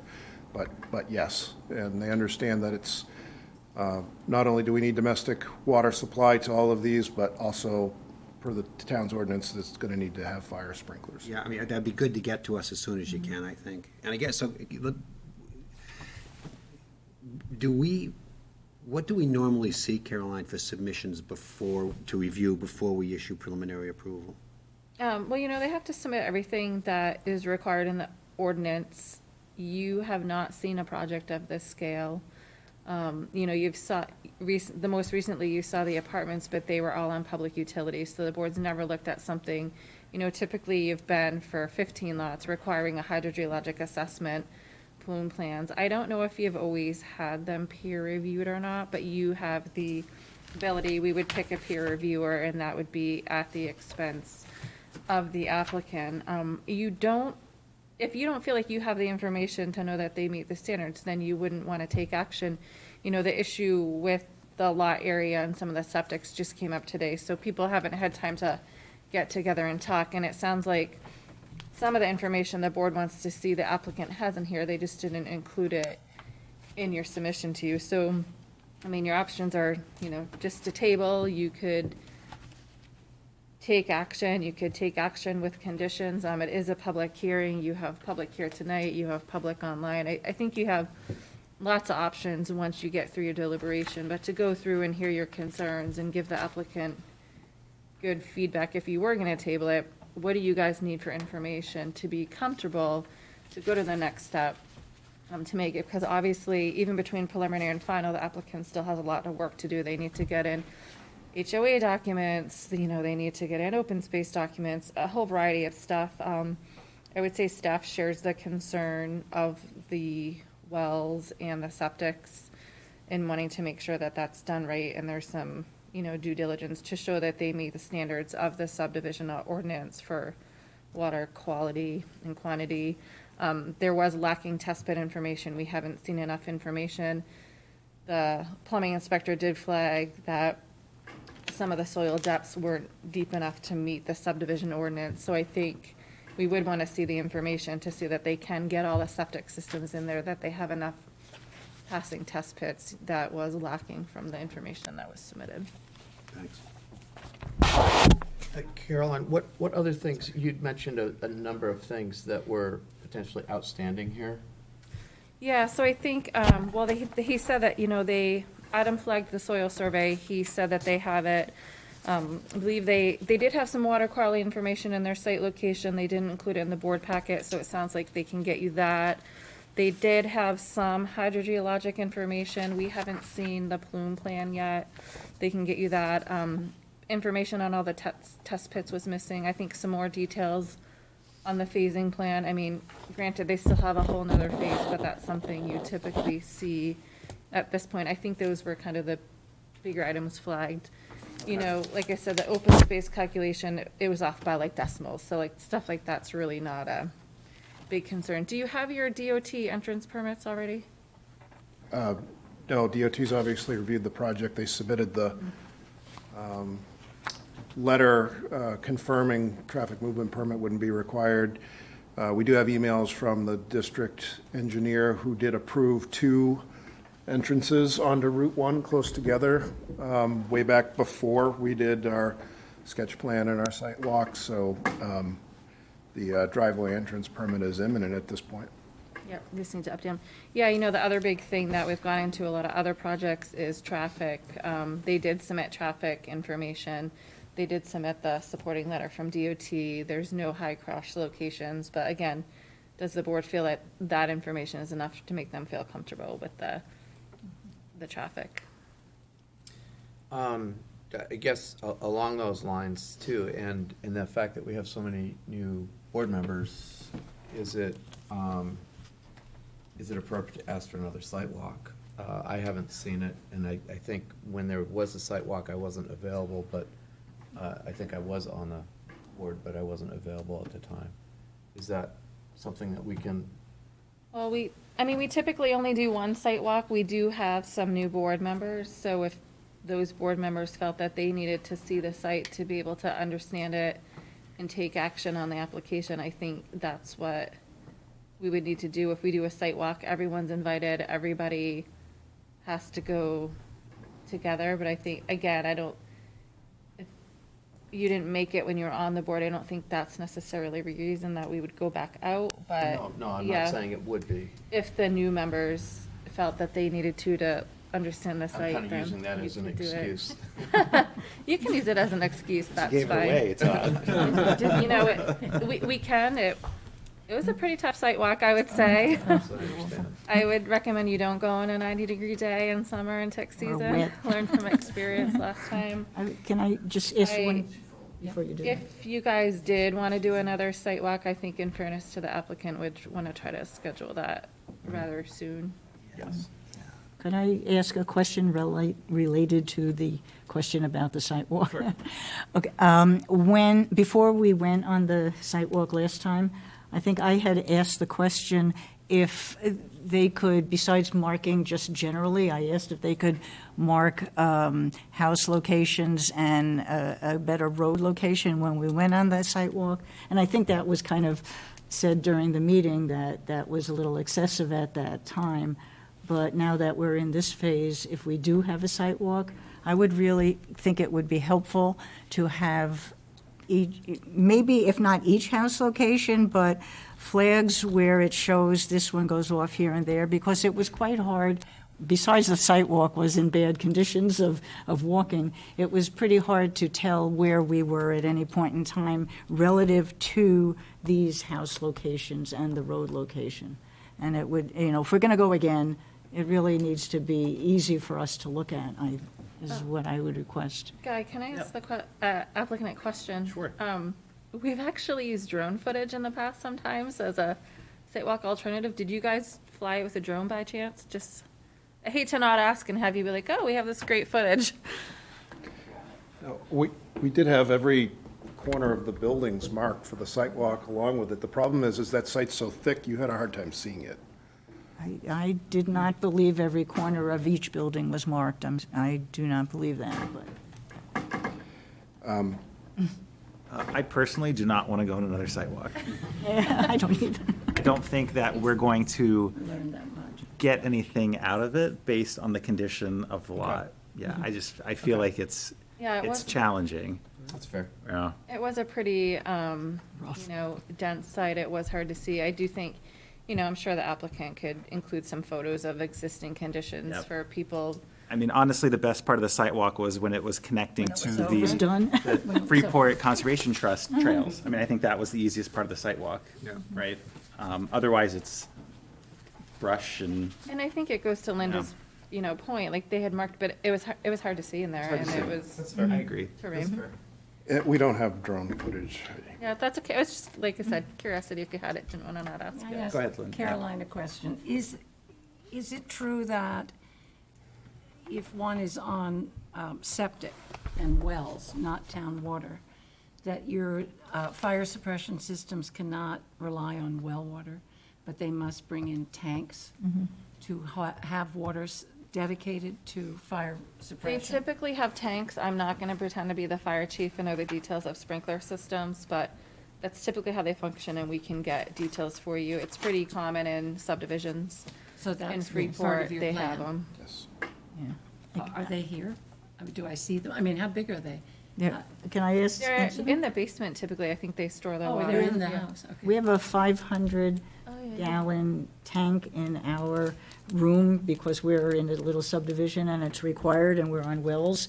So it's 500 gallons. We were told that the amount of water that they keep in those tanks is only for the first 15 minutes of a fire situation, and it's only there so that people can get out. It's not there to help suppress actually the fire in your house, which is kind of, it was interesting to me after we had to make place for this giant tank in our. Yeah, the town did update it, but they were there to save lives. Yes, because we had to put in two 5,000-gallon ones. For the 5,000? commercial use, yeah. Yes, exactly. Wow. Any other questions or comments from the board for the applicant? I may have some after public comment, if that's Okay. okay. I have a question. Another, okay. Yeah. Sure. I got to get my head back to where I was going to ask. When I was looking at the test pit locations that you did include in this, and the soils and the house sites, so that's how I got to where I was before. But I was trying to look at those areas, and also the addition that some of the soils are, and the depth to bedrock is going to create blasting. Yes. So what I was trying to see, which of these were on those kind of soils. Some of them seem to be apparent to me, but I think I asked also at that first meeting we had, if you could create a overlay or a set of overlay maps that we could look at that would have the house sites that now you have here, test pit locations and the soils of where they are, and the wetlands that are around it, particularly in that section of buildings that are from, let's say, from the eastern side. Am I looking the wrong way? The southern side of the road, that Blue Heron Road, the first, let's say, 10 houses. It would make it easier to look and see where the excavation, where the blasting might have to be. Sure. Based on the soils and your test pits, which talk about, not good for soils at 12 feet and, all of that, those numbers. I'd like to be able to see it better than what I was seeing on here. Will do. Okay, thank you. It'd be helpful. Any other comments, questions? I have a question. Just to kind of step back, maybe catch me up a little bit. Why did you favor the duplex-based development as opposed to single-family We're units? trying to meet a market need and opportunity to bring that type of development to Freeport. And what's the market need that you had in mind? For middle income families, So Is it one and two bedrooms or presuming bedroom? we're talking about today's market, what do you anticipate listing these units for in today's market? I'm not sure. I'm the engineer. That number probably would change between tonight and tomorrow morning, if I was to venture a guess. But if you don't know that number, I mean, does someone on the team know that number? We can get it, sure. I would think you have that number in order to actually assess the feasibility of a project of this scale, right? Roughly, yes. It's probably changed 10 times since we conceived the project, so. From my perspective, you're asking for intense density, which is, the other side of the coin is we're trying to lean toward addressing some of the growth goals of affordable housing. So without really understanding how this is affordable housing, it's hard to weigh, I guess, the other side of the coin of whether this density, what you're requesting in density is offset by meaningful affordable housing or not. I don't think I would use the term affordable housing, but more entry-level, middle income. My concern is we might have different definitions of what entry-level and middle income is. So they did bring it forward under, this is a growth area, and they did bring it in under current allowable density up there. It is one of our more dense zoning districts. So they did bring it in under the existing standards. Everyone's been interested, I think, all along in the project and what the median income means. It's not a standard we can use in our deliberation, or the board can use in their deliberation. So just kind of to put that out there, I think there's, like I said, a lot of interest in it, but it's not a standard that you guys have when considering. And the zoning is in place, the planning board sets the zoning based upon the goals of the comp plan. Does Freeport have another development dedicated to moderate income now? Again, we don't, when it comes before you, you don't look at income.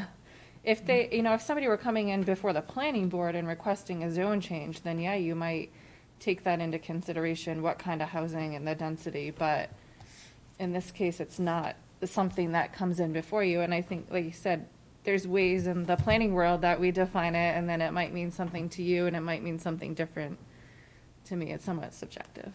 Well, I think maybe just kind of building along some of what I think I'm hearing is, who is the target here, and are what we're seeing here, is that, does that fit that? For example, are these going to be walkable streets? Are there sidewalks? Okay, I'm not seeing sidewalks. We have a paved shoulder extension, 4 foot wide, The which will be whole striped everywhere? for the whole, Okay. for the whole neighborhood, yep. And then, is there gonna be honestly adequate parking, so if people have guests, if there's gonna be 3 cars, are they gonna be parking on the street, are they gonna be parking in the driveway? That sort of thing. Is there an association that probably, I assume there's probably would be an association of type, There will be, yep. so that parking boats, can't stay on the driveway or get to stay in the driveway, but, that sort of thing. Is this sort of design that we're seeing here geared towards an active, young families that I think what we're hearing, as well as empty nesters sort of thing? Yeah, so each unit's going to have a garage with it for vehicles in the driveway. There's some that are shorter, but it is long enough to pull 2 cars in side by side for guests. So 2 in the garage, 2 in the driveway at least, if not more. And what I think I'm hearing from you, Caroline, is that it's not within this board's purview. As the town has got efforts going along for sustainability as well as the debt revisioning, that those are off the table when we're looking at this. Is that correct? You have to look at the current standards you have in place and the current ordinance before you. I think all the things we're, talking about and ideas are a lot of ideas in the community, but there's stuff that the planning board's gonna have to deliberate as they go forward and make decisions on how to amend the ordinance. And then, of course, we have the bigger thing that we have to update our comp plan. And once we do that, I think, a lot of these ideas will be in there and we'll see changes in the zoning. But today you have to review it under current zoning. I mean, I think, it's all good discussion, all fair questions. There might be certain things you can't require, but like in this case, they're already putting in, room for pedestrian access, which is, a really big topic right now, for example. Sure. Yep. I do want to make sure we have time for the public to weigh in as well, so, yeah. All ahead, right, Linda. a quick thought from my perspective is that I look at this and what we're doing, they're allowed to build density based on total acreage minus wetlands, and that's what gives them an amount of land and divided, by how many they can put in. So that's basically how this has come about. In this case, you're allowed to have 80.2 units. You are doing 80 units. So I'm looking at this, of course, I'm always looking at it for equitable use and everything else, but for the purposes of this group, I'm looking at this on the density that you have taken up every single possible space that you could squeeze in to get 80 units. And I see wetlands areas, I see slopes, I see lots that are going to need a lot of, blasting. I see a lot of other reasons, tremendous amount of grading from your grading plans, that if I was looking at something that was more reasonable for this property, I would have reduced that density down and spread this out so you don't have to use some of these, what I'm considering substandard lots for what you're trying to do. And I'm sure when it's all finished, it will look like a lovely community, but it's taking land here that I think is a little bit suspect for 80 houses right now, 80 units right now.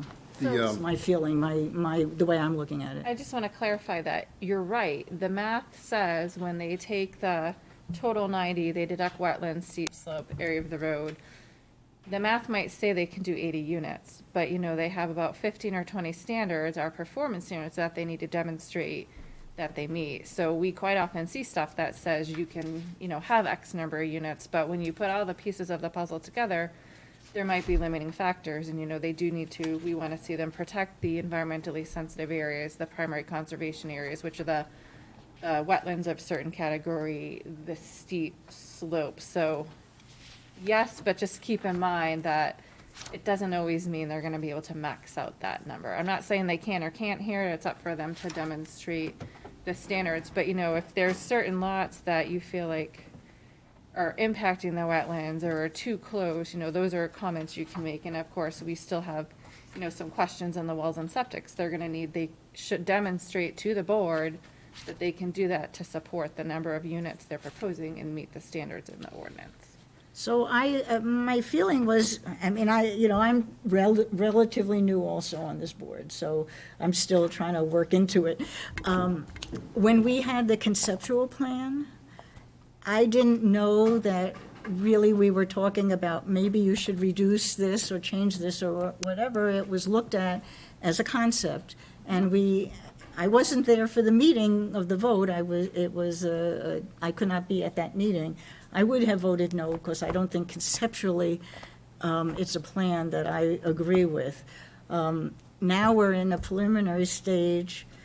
If we approve this, with, obviously with the septic designs and all that coming through with that information, if we approve this, then when we go into the next phase, is there ever a point in time where we're saying, wait a minute, maybe you need to remove a few of these and turn the road here and there? When would that ever happen? I think if you had those concerns, you would say them now, but you won't, if you don't like it because you don't like it, that's not a valid criteria. Of course not. You need to find a standard that you feel that they're not meeting it and tie it to that standard. You need to look at these units because they look like they're not meeting the distance from the wetland or they're impacted. You need to give them, constructive feedback tied to the ordinance with what your concerns are. But yeah, I think in fairness to the applicant, you'd want to do it now. And like Guy said before, conceptual is conceptual. They haven't done all that due diligence, but once you get past preliminary, they're finalizing that engineering. So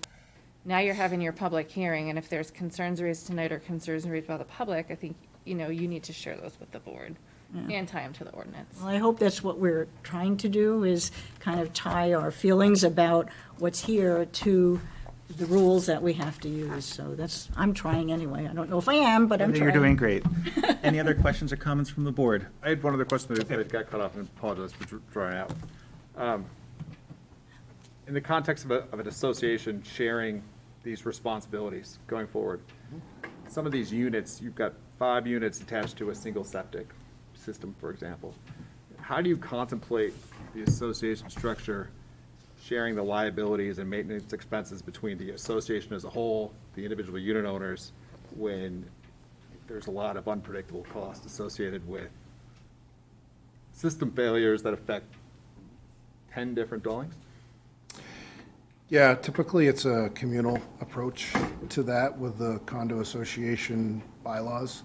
And that even though, say if I live in this house and this septic system fails and there's a cost to do that, collectively the entire association is responsible for that cost. By having individual wells for each of the units, then by that sense they're not sharing the water supply, so those ones sort of become the the condo owners or, responsibility. But for septic, I think it's more of a holistic approach to it as, if it's one person's problem, it's everybody's problem. I may have missed something, Tom, in your submission. Have you done enough soils work to know how you're configuring all the septic systems now? We sure do, yep.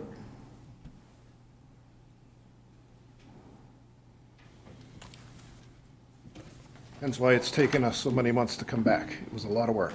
And you've got enough space on the ground to have a sewer and a well servicing that little group there. We do, yep. I might have questions after comment. Okay. Any other questions, comments? No? Should we open this up for a public meeting? We do need a motion, and it's seconded. So moved. Thank you, Ford, seconded by Todd. All in favor of opening the public meeting? Aye. Hands on the right? Anybody? All right, unanimous, thank you. Okay, the public meeting is now open. We'll start with the online folks. If you have a comment for this applicant, please raise your hand.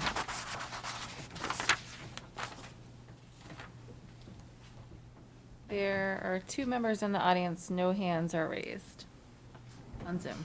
Okay. Moving to the folks present, if anybody wishes to speak on this application, please feel free to head to the podium. Please state your name. Thank you. Sure, good evening. My name is Christopher Roney.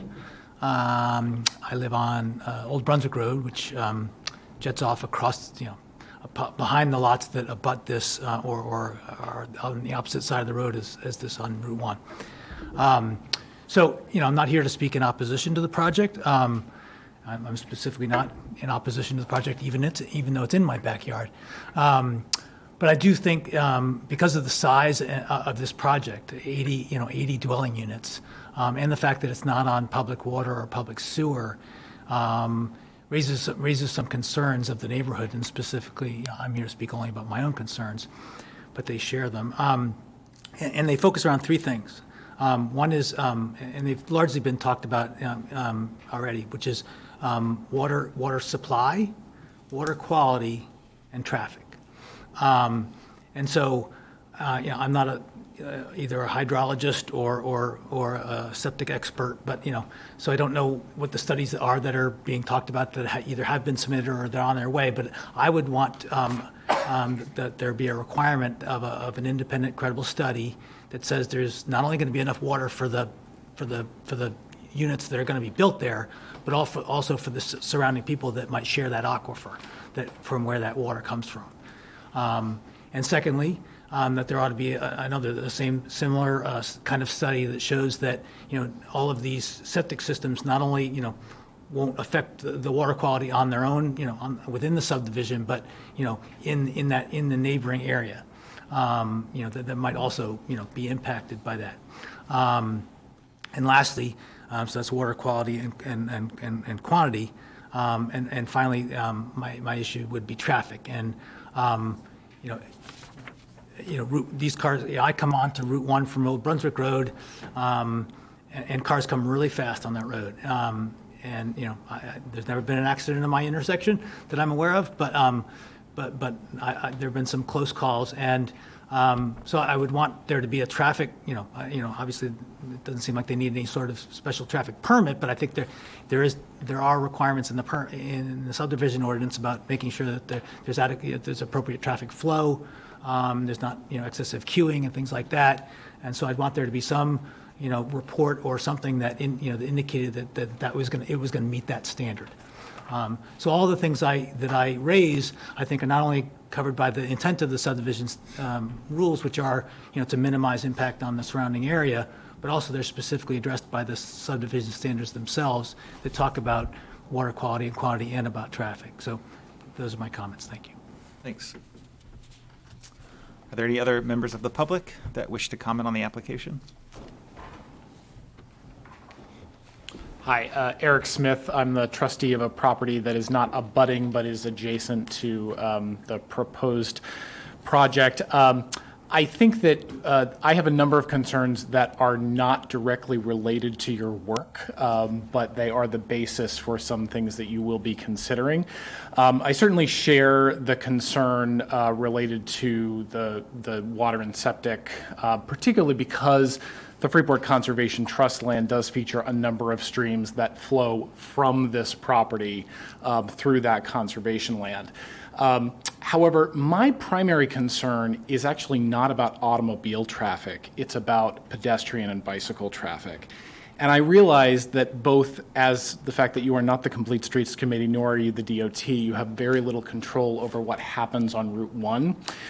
However, this I expect with 80 units, presumably for young families, many of them, will increase a number of younger pedestrians and cyclists.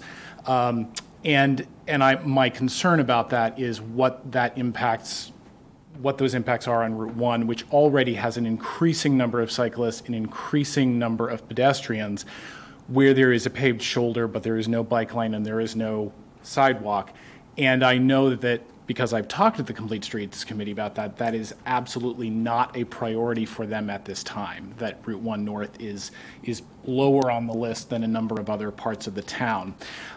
So all of that said, I am very much in favor of introducing high-density housing, increasing housing inventory here in Freeport, and I think that Route 1 North is a great place to do that. I'm particularly pleased that this proposal provides for the open space and connects to the existing conservation space, as well as potentially expanding that, because it gives those children and families a place to be that isn't on Route 1, which I think is a significant concern.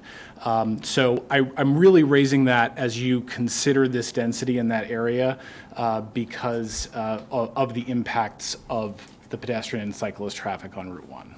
Thanks. Thank you. Are there any other members of the public that wish to comment?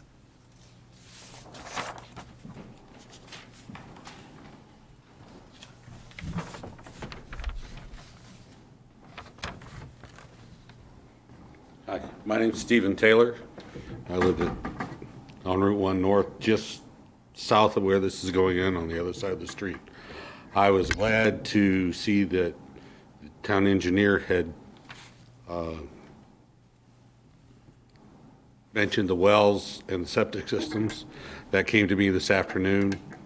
Like, we're putting 80 basically single-family homes in, and they're going to have wells and septic systems.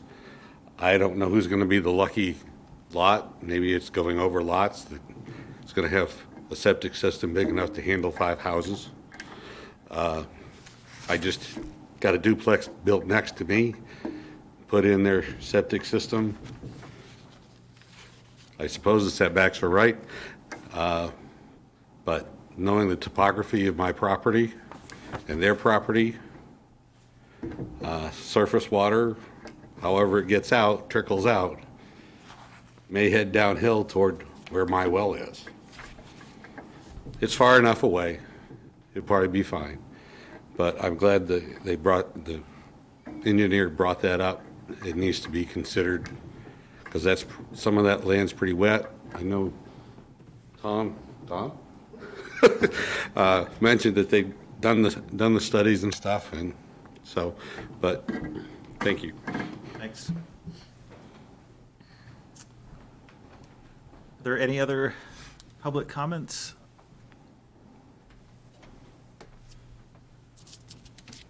I see none.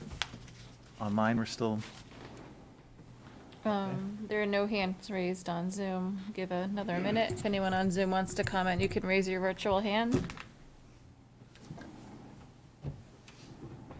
okay. All right, is there a motion to close the public meeting? So moved. Thank you, Ford. Is there a second? Second. Thank you, Todd. All in favor? Unanimous. Sharon? Okay, any other comments from the board? I do. I have a comment, I guess. This is a really large project for this town, and we want to, procedurally, we want to make sure we do this right. I'm not feeling like we have enough information for me to feel comfortable voting for preliminary approval. And I know, because you're at DEP, I think for us to table this and get some more information from you, particularly with respect to water, probably wouldn't upset your schedule and maybe get me at least to a higher comfort level.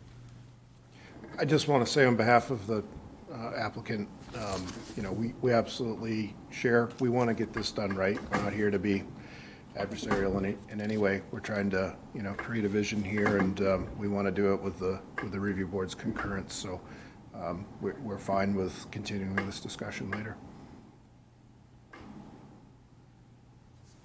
I don't know that, on a project this size, what's the standard hydrologic work you do to determine that there's adequate water quality and capacity for that many homes plus fire protection? You're not going to drill 80 wells before you get final approval, I understand that.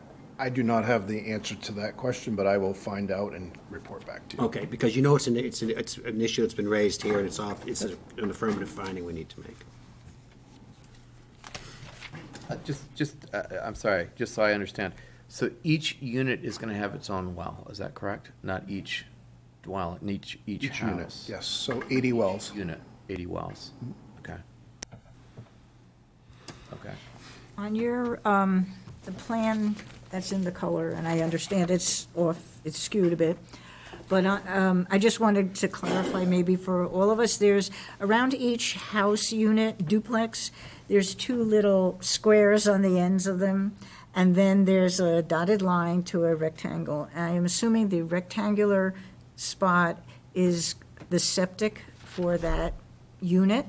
The two little squares on the end of the building would be the wells. I mean, obviously, the locations are going to be, different, but that's how we can tell where the proposed, at the moment, septics would be. So the cul-de-sac that has 5 houses, that's the one that looks like it would have 2 septics off that, and it shows little lines. So, I mean, I'm trying to orient for myself, but maybe it helps if we could all kind of look at these pictures and get an idea of what they're talking about. Sure. Lynn? Can I, we presume the developer has come up with 80 because the land will take it, and that number of units will give him a return on his investment. And we also are presuming that, to James's point, that the market's there. They will not be sitting empty. Does the project review, did the planning board look at 80 and say that works for Freeport? The planning board wouldn't look at it because the zoning has been in place for years up there and allowed this density. They would only ever look at changing it if someone came forward or they initiated some changes. So they looked at it years ago, back in 2011, this was an identified growth area. And we might have made it more dense after that comp plan, I'm not sure, I'd have to go research it. But no, this didn't have to go before the planning board. So this was driven by the developer wanting to check off what he needs to make it happen. Under the existing zoning that Freeport had in place. And the presumption that people are coming here, they want to downsize and they want to move in. So with that as your base, we then are presented with this. Yes, and by them going through the exercise of seeing what Freeport standards would allow them to do there. And if we said, well, we don't want 80, we want 70, that we do not have grounds to. You only have grounds to do that if there's a standard they are clearly demonstrating that they don't meet and you make a finding. Otherwise, if they show that they meet all the standards and the board fails that way, then yes, that's what the zoning allows. Thank you. And part of that could be septic not available or water not available. So that's why we need those results coming back to us to be able to view with a map that shows what's where. Yeah, and just to, the burden of proof's on the applicant. It's up to them to give you the information you need to demonstrate, within reason, it says what they need to submit.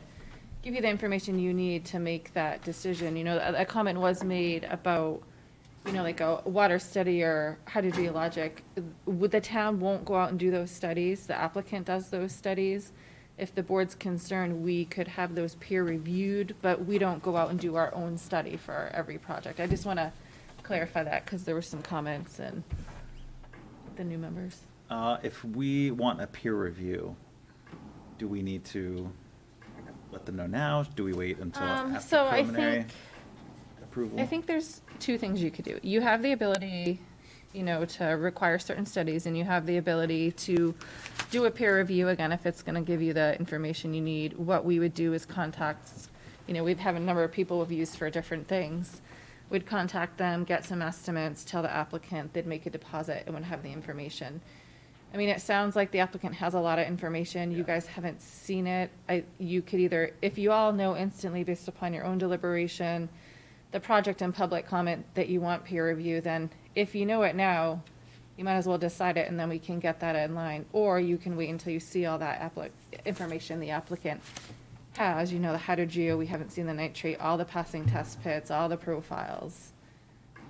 And then make the decision. It's up to you. I think if you did want to table it, it sounds like a lot of the information you're requesting, they probably have, so you could probably table them and they could probably get on your next agenda because it's very small. But yeah, it's really up to the board.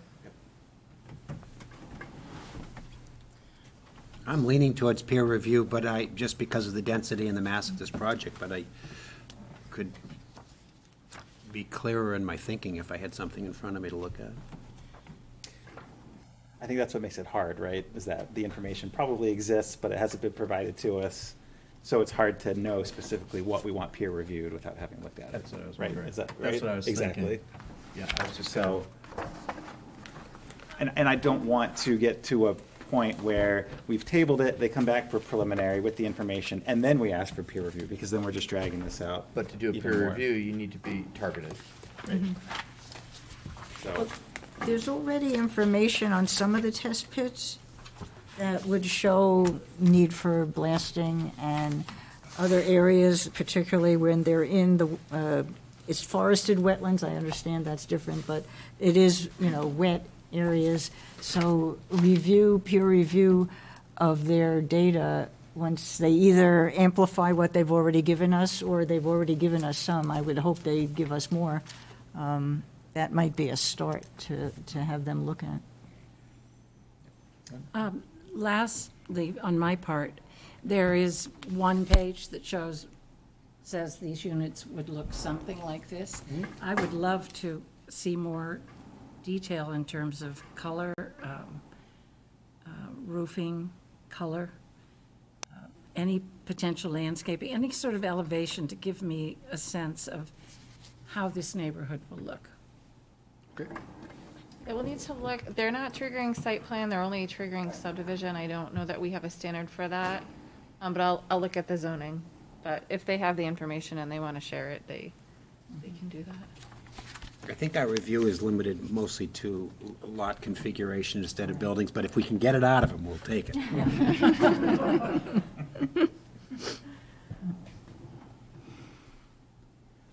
Any other questions or comments from the board? Okay. I'll Any make a motion. Okay. And for the benefit of the newer members, I hope I'm not speaking incorrectly when I describe our process this way. Normally, when we get to voting favorably on a preliminary approval, we're very close to the finish line. There aren't a lot of unresolved questions. And for that reason, I don't feel like we're there yet. And it seems like it's okay with you and you have the time to get it back to us. So I would propose that we table any action on preliminary approval. That's a proposal? That's my motion. That's your motion. Is there a second to the motion? Can I just ask a question on it? With a good possibility that we will be asking for a peer review at the next meeting. makes sense. It's not a motion, but I think it's predictable, just because of this is a big project. Your Yep. intent, yeah, okay. I'll second that then. Can I just add a possible amendment? I mean, I'll hold- we're at the I'll next hold my level. second that- That the motion is to table it and request things that, I don't know how you want to word it, but that the town engineer has requested be brought forth in the interim timeframe. I mean, we're just not tabling it for that sake. We can give you a We're list asking- of the submission requirements you need, but I think are you clear on what we've talked about? In the motion, I mean, I'm Could just. you give me a definition of peer review? Sure, so a peer review, like if they have their team do assessment of the wastewater disposal systems and they show where the plumes are gonna go and the level of nitrates, we take that information provided by the applicant, we send it to a peer reviewer that we pick out that has the appropriate skill set to reviewing it. They review the information and basically say, yeah, I agree, this is the right information, this is how it's gonna work, or, oh, they have a mistake in the calculation, or. We're not, They just look it over because you don't have the skill set as the board. it's not a complete doubling of work and expense and time. It usually turns around Right. pretty quickly. And then, Jim mentioned the legal, like they'll automatically, all the legal docs will be reviewed by the town attorney for the association and the road maintenance, and we'll have to look at the septic and the open space docs, so that's another review that will happen, but that's automatic. Prior to preliminary? Oh, no, prior to final. Just wanted to get it out there because it was a good point for the new If we members. did request peer review after they come back, say we table it tonight and they come back, and we request peer review as part of the preliminary approval, would that be acceptable to the board? So that way they just come to final with that, or we come to final with that peer reviewed information, rather than having to table it a second time? I just would like to avoid tabling a second time. What if it changes things, though? Then we have to look at the change. Well, I feel like if the information that they provide is going to be reviewed by Nick and Adam, then I feel like at that point, if there were any red flags, that would be addressed before it would come back to us. Yeah, I think you've done Right. it that way in the past. I think it's reasonable and, staff would all go through it. We'll work with the applicant and their team. Nick's already reached out to the state regarding the wastewater disposal. So I think we have time to go through it, flag stuff. The applicant can pull all their stuff together. And, Linda, I would say that's a reasonable approach the board can take, but the applicant knows that it's a risk. If something gets flagged and there's an issue and they have to change something, they could come back to them in their preliminary plan. Like I said at the beginning, just because you approve the preliminary plan, it doesn't mean you're gonna do the final, but it does keep things moving, and they have a lot of other things to get in row before they can come back for final, including the site location, the legal review, and the final engineering. But, it's also up to the board. It's an idea you can float around today, but if for some reason you're not comfortable with it at the next meeting, you're not set in stone. Okay. All right. Board, you made a motion. Would you like to repeat that motion? I think we lost it. Move that we table. Move to table any action on preliminary, preliminary approval.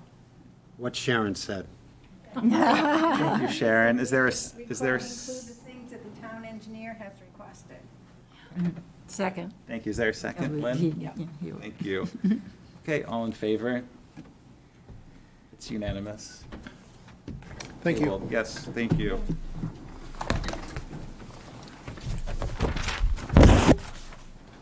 The next item, yeah, Caroline, did you? Oh, no, there's something I said we were gonna talk about at the end. I can't remember what it was. List. Oh, perfect. Thank you very much. Thank you. Yep. Thank The you. next item on our agenda tonight is persons wishing to address the board on non-agenda items. The first one that we should discuss is our meeting with the town attorney. Oh, right. Yep. Yeah, so for next month, I think your scheduled meeting would be May 18th. Would it work better for people to try to meet before, say, like 5 to 6:30? Or would you rather start at 6 and go late? Do we feel like we need an hour and a half? I'll leave it up to you guys, however much time I'm you trying can. to think about the last time we did this exercise. It's been a while. Well, I think, I think you guys should think about it, think at what legal questions Yep. you have, and then if everyone sends me what questions they have, I can compile and we can see how much time she thinks she needs. Last time we did spend An hour. quite a while. Yeah, I mean, it would give you guys the opportunity to ask questions. If no one has questions, then that's fine. I think we could do it in an hour, but. You're talking beyond process here. A lot of it will be process, but like if you have like, do's or don'ts or procedural type questions. Mostly, process questions. I mean, you can't be like, hey, we have this application before us and want to know what you think, but yeah, process questions. I know one is going to be around in harmony with its surroundings. Okay, that's going to be a big one for me. Are we going to pull out all the vague language in every? But how Let's we. get design review, Yeah, how we can navigate that. Yeah. And I think you had a question like about conditions and like hours, right? Oh, yeah, yeah. Yeah. Kind of along what you were kind of getting to. What about changes in any state laws that have affected us since the last review, such as solar farm stuff or anything? Well, again, I think that would be more questions that the planning board would ask for her, because they're the ones that are gonna write the ordinances. And the solar regulations, the town attorney was heavily involved in with us. I would think an hour would be adequate. Up to you guys.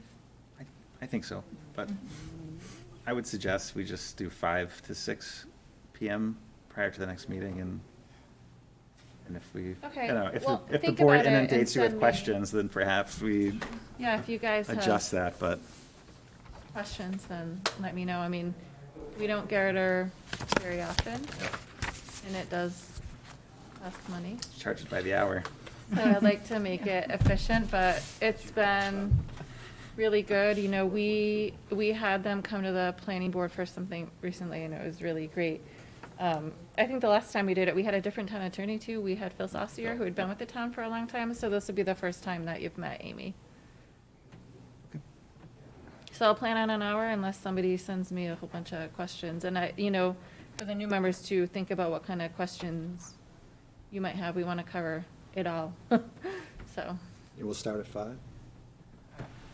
we'll plan on Yeah, 5 to 5, 6 unless everyone sleeps works on for it and has everybody. a whole bunch of questions and we need the extra half Right. hour. We won't go more than an hour and a half. If we were to have a really short meeting, could we do it after? I mean, if, really short. I don't want to do that to her, because it's her time, where she's on the Yeah, clock. it would be more efficient to have her come Yeah. before. And I did say that the preference, well, who knows where we'll be in a month in the world, but if, everyone's still healthy and it's still safe to do in person, I'd like to have you guys meet her in person. I feel like there's a huge benefit where you guys haven't met her before.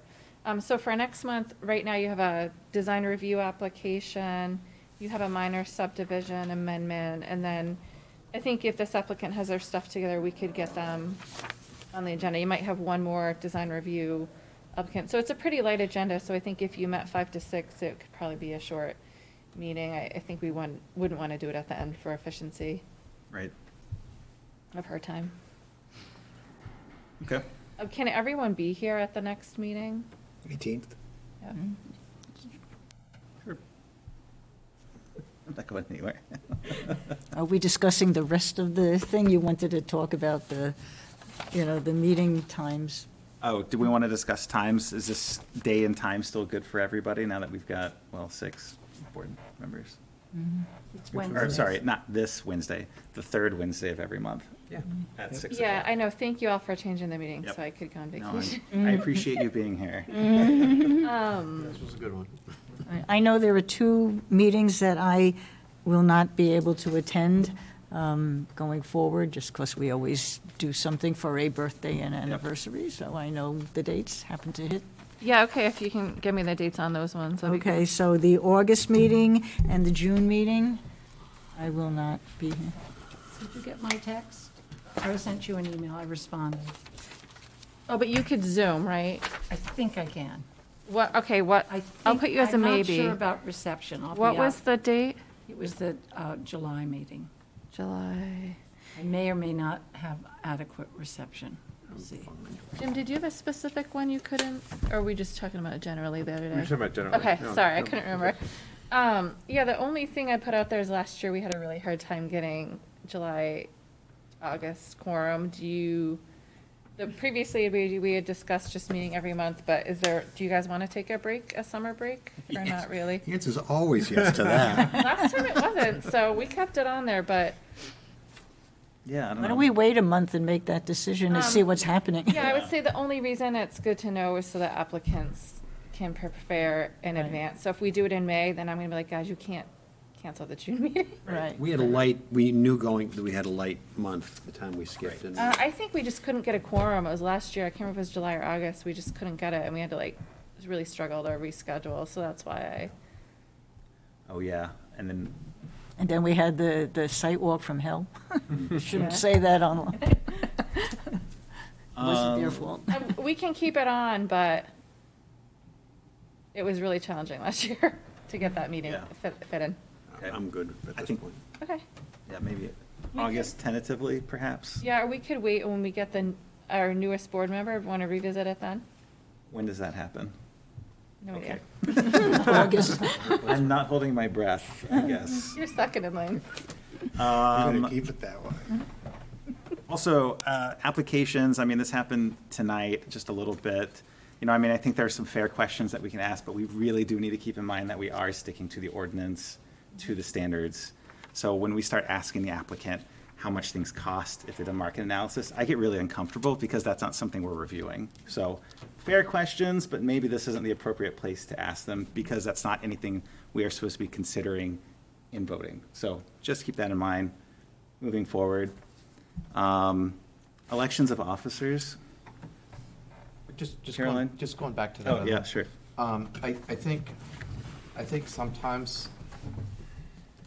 I think there's sometimes a way to tie some of that in an indirect way. Absolutely. I mean, I So think the density that's- questions are totally fair, fair game. But I think once we start getting into numbers, how much are you selling these for?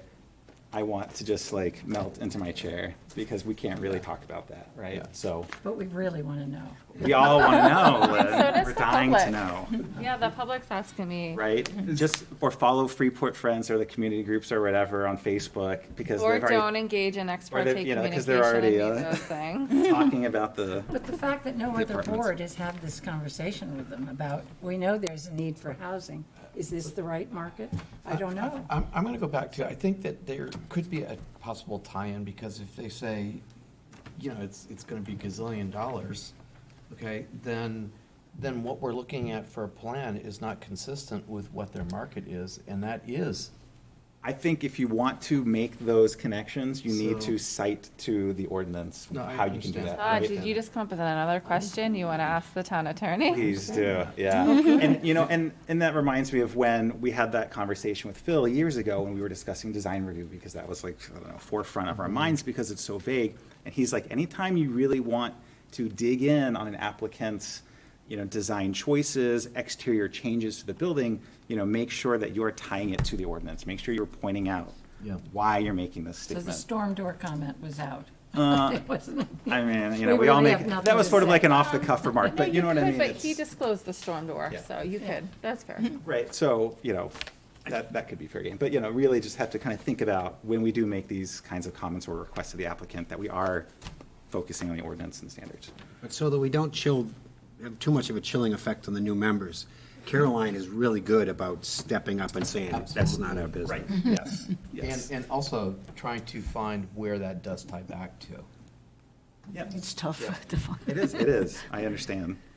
And there are so many times that we wish the ordinance said this thing, but it maybe doesn't, right? Yeah.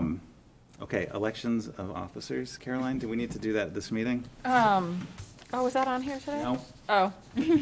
I thought you were like I'm voted the only like elected forever. officer, right? Yeah, no, I wanted to wait till Todd.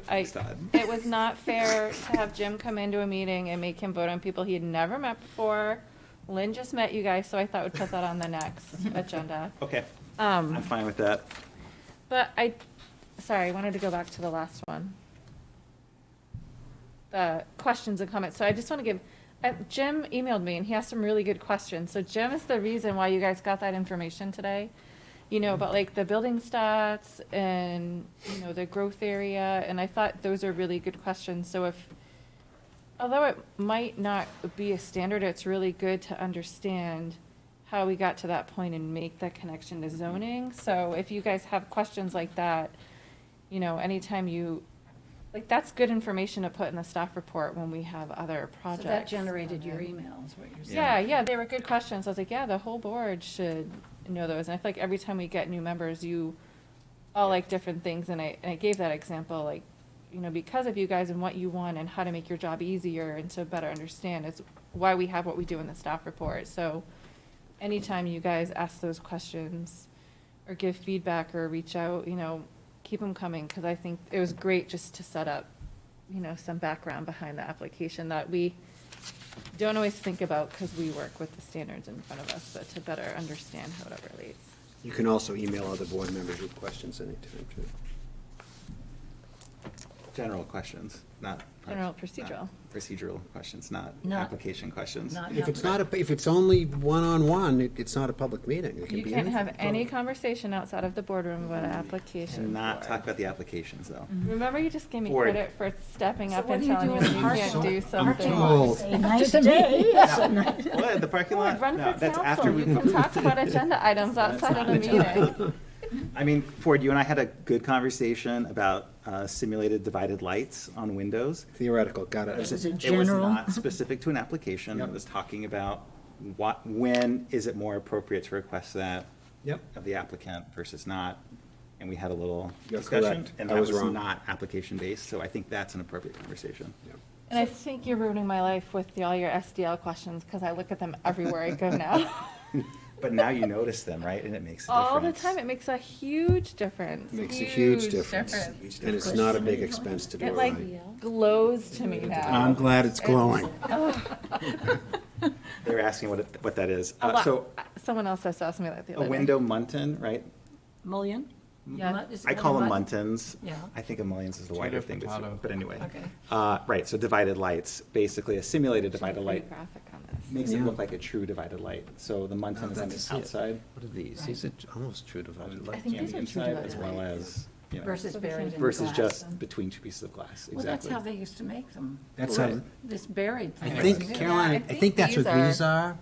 And what the fellow, what, Sam had, the first person on the agenda tonight, what he's proposing is the problem with these is you need storms, which aren't good, or if you let all the air out, because this glass is only single thick. What he's proposing is double thick, which is good for energy conservation, with an applied thing that looks just like that on the outside and the inside. So that's really the best solution, but it's not a whole. And then Pieces that go between the like that? glass, too. Between the You glass, could have snap-ins. because Marvin makes those. I I mean, believe. cheap. So it's on the inside, outside, and the middle, In the on both, and it's on outside, inside, both sides. And Yeah. What is that called? A simulated divided light. The best. SDL, yeah, the best, pretty, I mean, as far as a replacement window for a historic building, that's the best option. Do they do triple panes, or they're just ridiculous? They'd make them, they're not very practical. Well, You can't. Anyway. Building you a can't My house. stomach's lift the window. growling at me. Yeah, okay, gosh. Too heavy. I've never Any heard you other get out items of a to window discuss? conversation. I'm no hungry. drail, No we other can't items? get Welcome, no, Jim. not one. Is there a draft motion to on. adjourn? So moved. Thank you, Second. Ford, and seconded by Linda. All in favor? Ford, you're in favor? I'm in favor. It's unanimous. Welcome to the board, Jim. Thanks. Nice to meet you. Turn your microphones off.